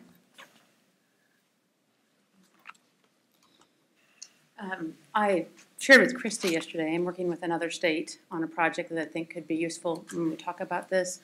The gross pictures are great, but sometimes they come across as being a little scare tactic-ish to legislators. One of the other things that another state is doing that I think might be quite valuable is they're taking all of the base tolling services that are offered in their state, identifying all the steps that are associated with that particular service. And then I've gone back through as their subject matter expert and identified what are the risks at each step. So what are the risks if I don't put my seatbelt on? What are the risks if I put my seatbelt on incorrectly? Are they infection risk? Are they injury risk? If it's an infection risk, what are the pathogens that are the risk in that space? And what can be done to mitigate that? What rule could mirror that risk so that you start looking at the services in terms of a percentage of risk? I actually am on a Department of Labor task force talking about occupational licensing and barriers to entry. So I see both sides of the coin. I do see that we don't want to create too many barriers to entry, but arguably there should be some barriers. You should understand some basics, and I don't think that that's a big stretch. So the other state that I'm working with is happy to share the document. In fact, I gave the document that's in the works to Christy so that the wheel doesn't have to be reinvented. There's a lot of things already done that would start identifying what those risks are so that you look at a service, for example, an acrylic nail service, and it tells you out of 100% what's the risk factor of that service. So it's a little easier to adjust sometimes in the pictures. You can have both. I think you can do both. Some people respond to that visual stimulation. Some people want to see, here's the actual things that really could happen if this isn't done properly. So I don't share what I gave you because it's all messy. So it needs to be tidied up a little bit.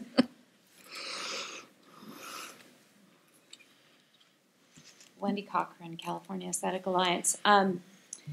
What is missing from the language that's shown here is makeup. So that's part of my scope of practice as a licensed esthetician, also as a cosmetologist.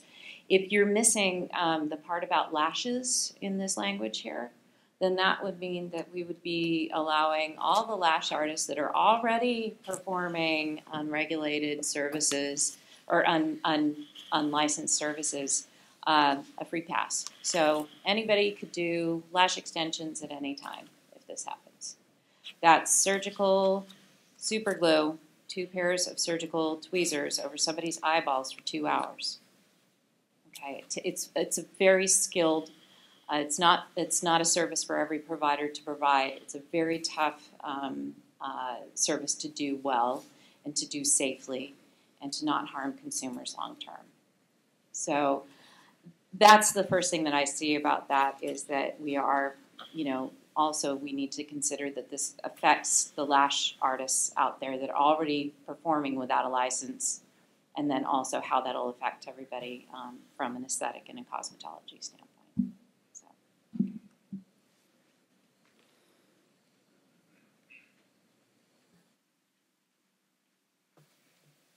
Hi, Jamie Schrabeck, Precision Nails.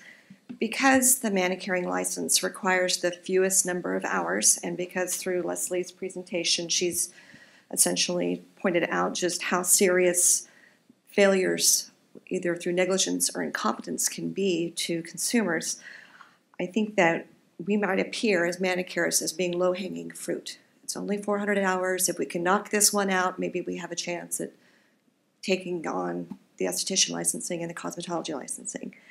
But I would challenge the declaration that this bill proposes that somehow I, as a licensee, am burdened by this license and the requirements that were required of me and are going forward as someone who has to work within my scope of practice and to do the best by my clients. So to say that occupational licensing places a burden, and a necessary burden, on otherwise qualified workers, what does that mean? How are they qualified? I know how I got qualified to do this. I went to school, I passed a test, I pay my licensing fees, and I stay out of trouble.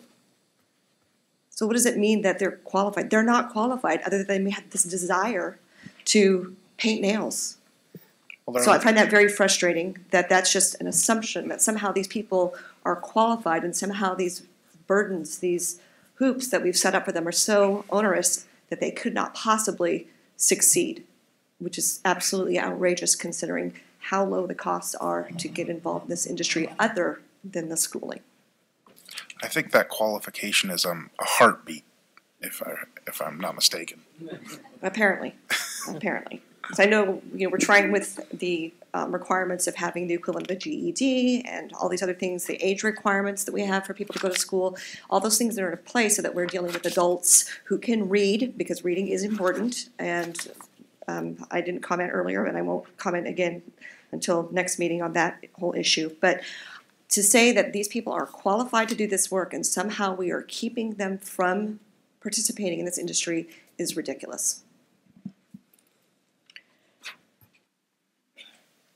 Preaching to the choir, Fred Jones, PBFC. Obviously, we support the motion to oppose the bill. Last year's bill, SB 999, I think got 32 votes out of 40 votes in the Senate. So Democrats and Republicans. That bill was a Republican bill, but it was supported by the then BNP committee chair, who also spoke on the floor in support of the bill, which I think is the reason why it got 32 votes. He's no longer chair of the BNP committee. When it arrived in the Assembly Business and Professions Code, it was promptly killed. So both bills are Republican authored, but the libertarian Republican movement behind delicensure has been doing heavy outreach to the social justice organizations to say that this is the barriers to entry are too cost prohibitive, particularly for disadvantaged and underserved populations.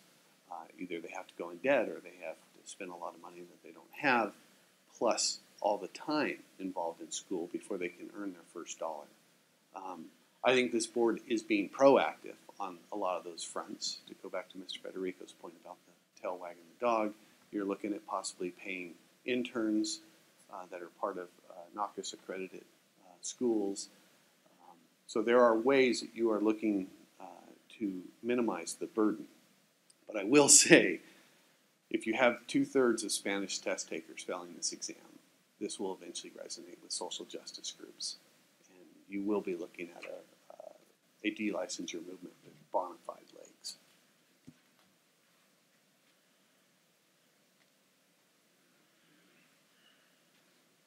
Wendy Cochran, California Aesthetic Alliance, California Esthetician Advocacy, and I just want to go on the record that we oppose Assembly Bill 193. We support the board in their efforts to overturn this. The reason you haven't seen California poppies and infographics about us being noisy about this is because we have a lot at stake at Sunset, and an update of our scope of practice.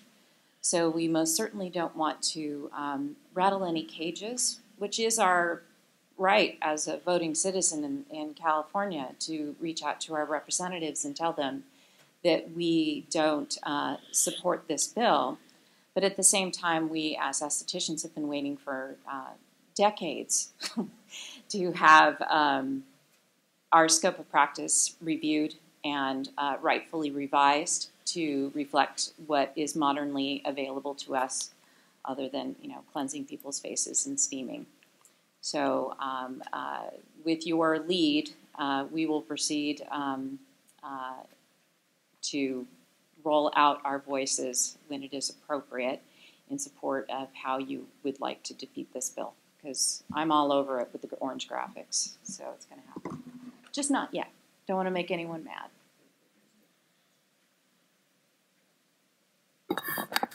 Thank you. Is there anyone else who would like to come up and provide public comment? Seeing as there's none, there is a motion to oppose this bill on the table. I'd like to move to a vote. I'll start on my right. This one's easy. Yes. Andrew Drapkin. Jackie Crabtree, yes. Joseph Federico, yes. Dr. Carrie Williams, yes. Lisa Tong, yes. Steve Weeks, yes. Okay.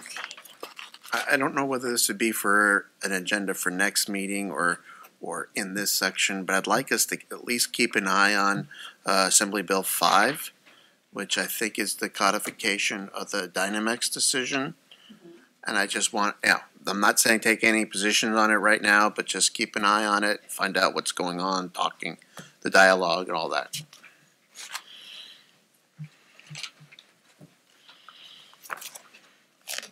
Okay. If nothing else on the legislative update front, we'll move to agenda item number 17, proposed regulations. So we do have a few items that we will need a motion on.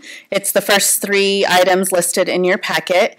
We are proposing language, as you know, legislation was enacted that allowed for externs to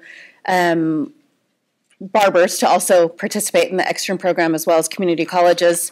And so the first proposed regulatory language is to clean up our regulations that talk about the extern program and adding in the new statutes as well as the barber aspect. So we will need a motion, and that motion would be for all 3 or separate. We can do them separately. Okay. Unless you want me to go over all 3 of them first, we can do them all together. No, we can go through one by one. Okay, so we're going to need a motion to move forward with the regulation changes to externships. I move to approve. I second. Okay, if the board would like to comment on this, if not, I'd like to open for public comment. If there's no public comment, I'd like to start with the vote, and I will start on my left. Steve Weeks, yes. Lisa Tong, yes. Dr. Carrie Williams, yes. Joseph Federico, yes. Jackie Crabtree, yes. Andrew Drapkin, yes. Okay, and our next packet is our personal service permit language coming back to the board one more time. We have made some clarifications to this language and some additions. We have removed, prior to, the board previously approved language that had both a live scan option as well as a private company fingerprinting review. We believe that we would have more success getting this through if we only had the live scan option, which is what other boards and bureaus in the department use, and so we do think it could put this regulatory language in jeopardy getting approved because it's 2 different processes for 2. So the standard is live scan. So we have removed that and left it with just the live scan. We have established a fee, and that is on page 5 of 5. The initial license fee for a personal service permit would be $25. The renewal fee would be $10, and then any delinquency fee would be $5. And then we've also established the consumer notice that would have to be provided by a personal service permit. It would have to be provided to a client. And we've basically took our recent consumer notice and adapted it to say personal service permit on it. This will be postcard size, so nobody's going to have to hand out a full page. It will be, but we wanted to, for viewing purposes, have it to you larger. But the intent is to have it as a postcard size that they could print out and hand out to their clients. Okay. Is the postcard size going to be regulated in the statute? Or not regulated, because my thought is what if some enterprise, and I'm all for it, if some enterprising one person wanted to basically put that on the back side of their business card. And so when they give their business card, that can be like the reverse side of it. We did not specify the size. Okay, so I'm saying that if they wanted to be enterprising, they could do such a thing. Okay, right. That's all I'm asking.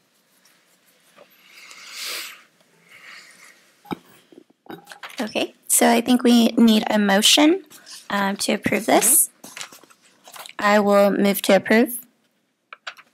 I second. Any comments from the board? If not, I will open for public comment.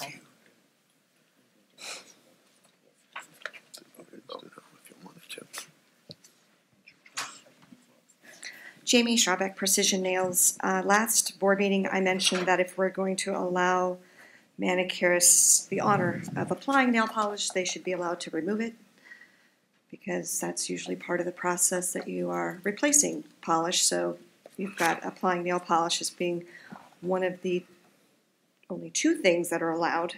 And I just want to clarify that this means that there would be no need for someone who was doing these services under a PSP to ever have any metal tools with them, because they're not going to be trimming nails. They're not going to be working on cuticles.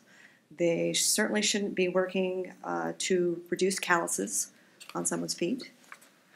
And I just want to clarify that the PSP does not replace or supplant. It has to exist simultaneously with Article 2, Section 7318, which allows for practice outside of a licensed establishment by a licensee when the person they're working on is either physically or mentally incapacitated, which we've discussed before has not been defined by the board.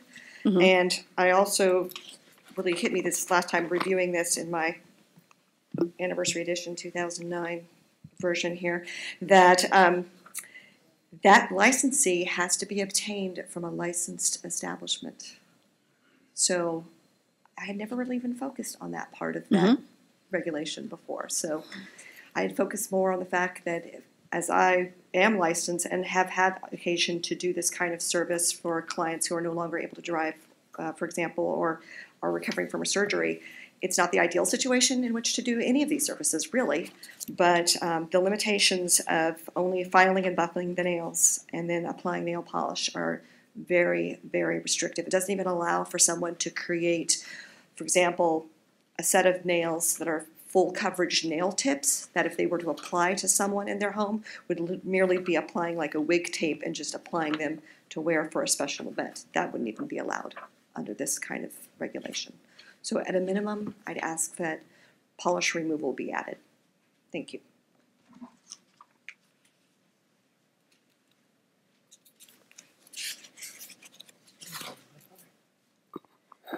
Can I modify the motion to include that change? Mm-hmm. Okay. And I think for a second also. And I second the modification. Okay, thank you. Any other public comment? If none, I will move to a board vote, and I will start on my left. Steve Weeks, yes. Lisa Tong, yes. Dr. Carrie Williams, yes. Joseph Federico, yes. Jackie Crabtree, no. Andrew Drapkin, yes. Motion is approved, and we'll move on to the third one. One more. We have language that you've previously approved has been cleaned up with our assistance of legal. This is for our textbook approval, instructional materials. We originally intended this to require the translation guides, and then going through the process, we found where the language itself needed to just be cleaned up. So this is just cleaned up language, which is ultimately adding the translation guides to require schools to provide that when necessary. Okay. Motion? I'll move to approve. I second. Any board comments? Just for clarity's sake, it's just generic translation guides. It's not like at a certain level of translation. It's the translation guide that's provided by the NIC for the examination. Okay.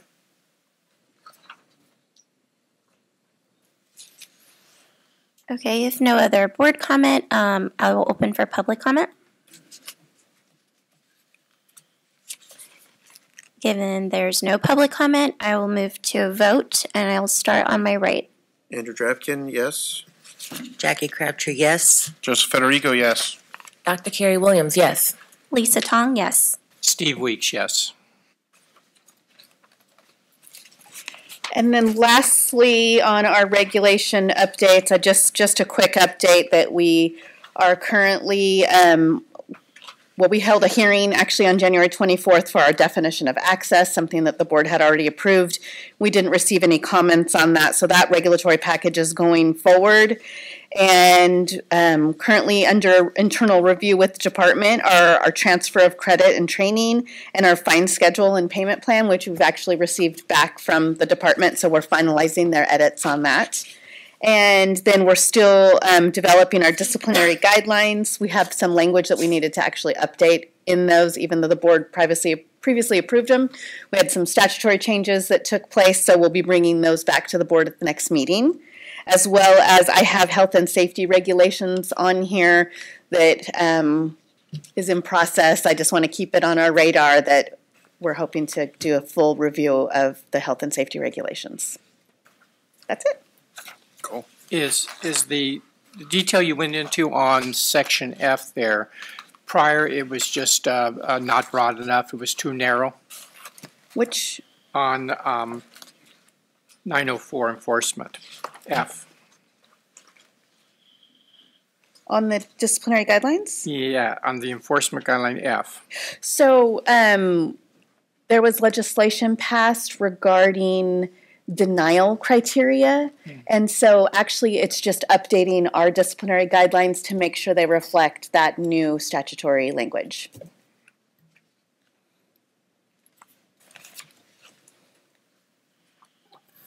Okay, if nothing else on the proposed regulations, I will move to agenda item number 18, which is agenda items for the next meeting.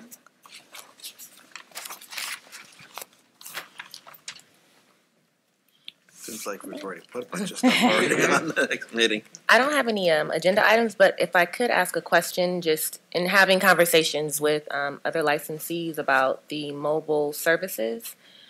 In our regulation, we have the requirements for a mobile unit, but then on the application or the cover letter of the application, it says that the requirement for the length of the mobile unit should be 24 feet. Yes. And so I wanted to ask the question, can that requirement be adjusted? Okay, so I see something here now. It can be adjusted through a statute change. And I actually had an office of a legislator reach out to me. And they were interested in updating it, and I had a conversation. I actually haven't heard back. I'll follow back up with them. I'm hoping they do go forward, but nothing's been proposed yet. But we were hoping we had an author that was going to maybe do some updates to that. But at this point, no. Okay, so yeah, and that was my only question. It needs to be updated. Yes, because in having conversations with licensees and knowing that we are doing the PSP, that it's been a deterrent for those who are interested in doing mobile services, and that might be one of the ways that we can still have our licensed establishments. So it's being too long? Yeah, too big of a trailer. Okay. And maybe considering smaller trucks that could still manage, work in mobile services. I would actually recommend you add that to the next agenda. Okay, well, I would like to add that discussion. Allison actually has already done a report on what other states do, so we already have some information we could bring to the board.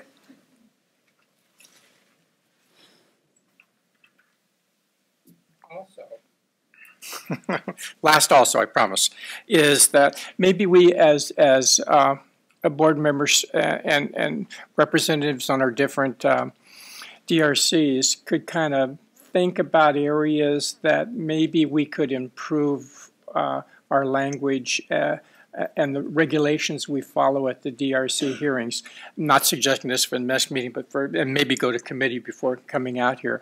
But for example, restroom storage. Restrooms, the regulations say you can't store anything in the restrooms, but then we interpret it to say perhaps cleaning materials, perhaps if it's in a cabinet, perhaps it's in a lock cabinet. So just to kind of clean up that sort of thing. I'm sure we all have little issues that might help us all in all of our hearings. So maybe send some ideas to committee on that.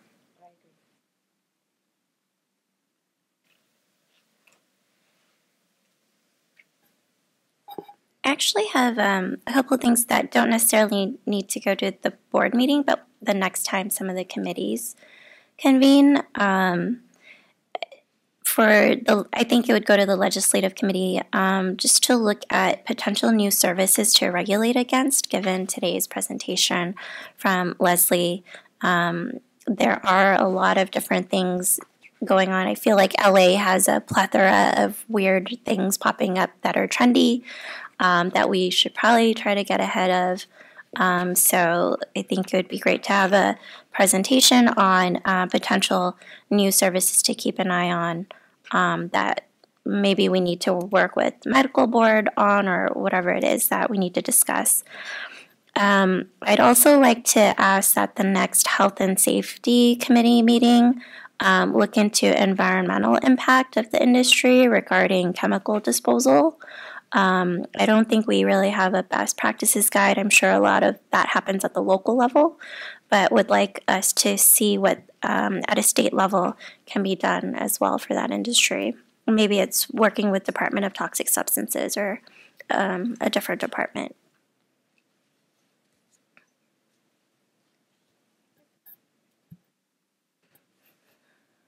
No other agenda items, then I think do we need to go to public comment for this?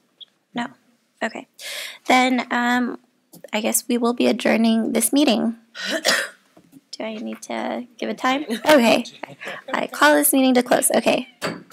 Thank you.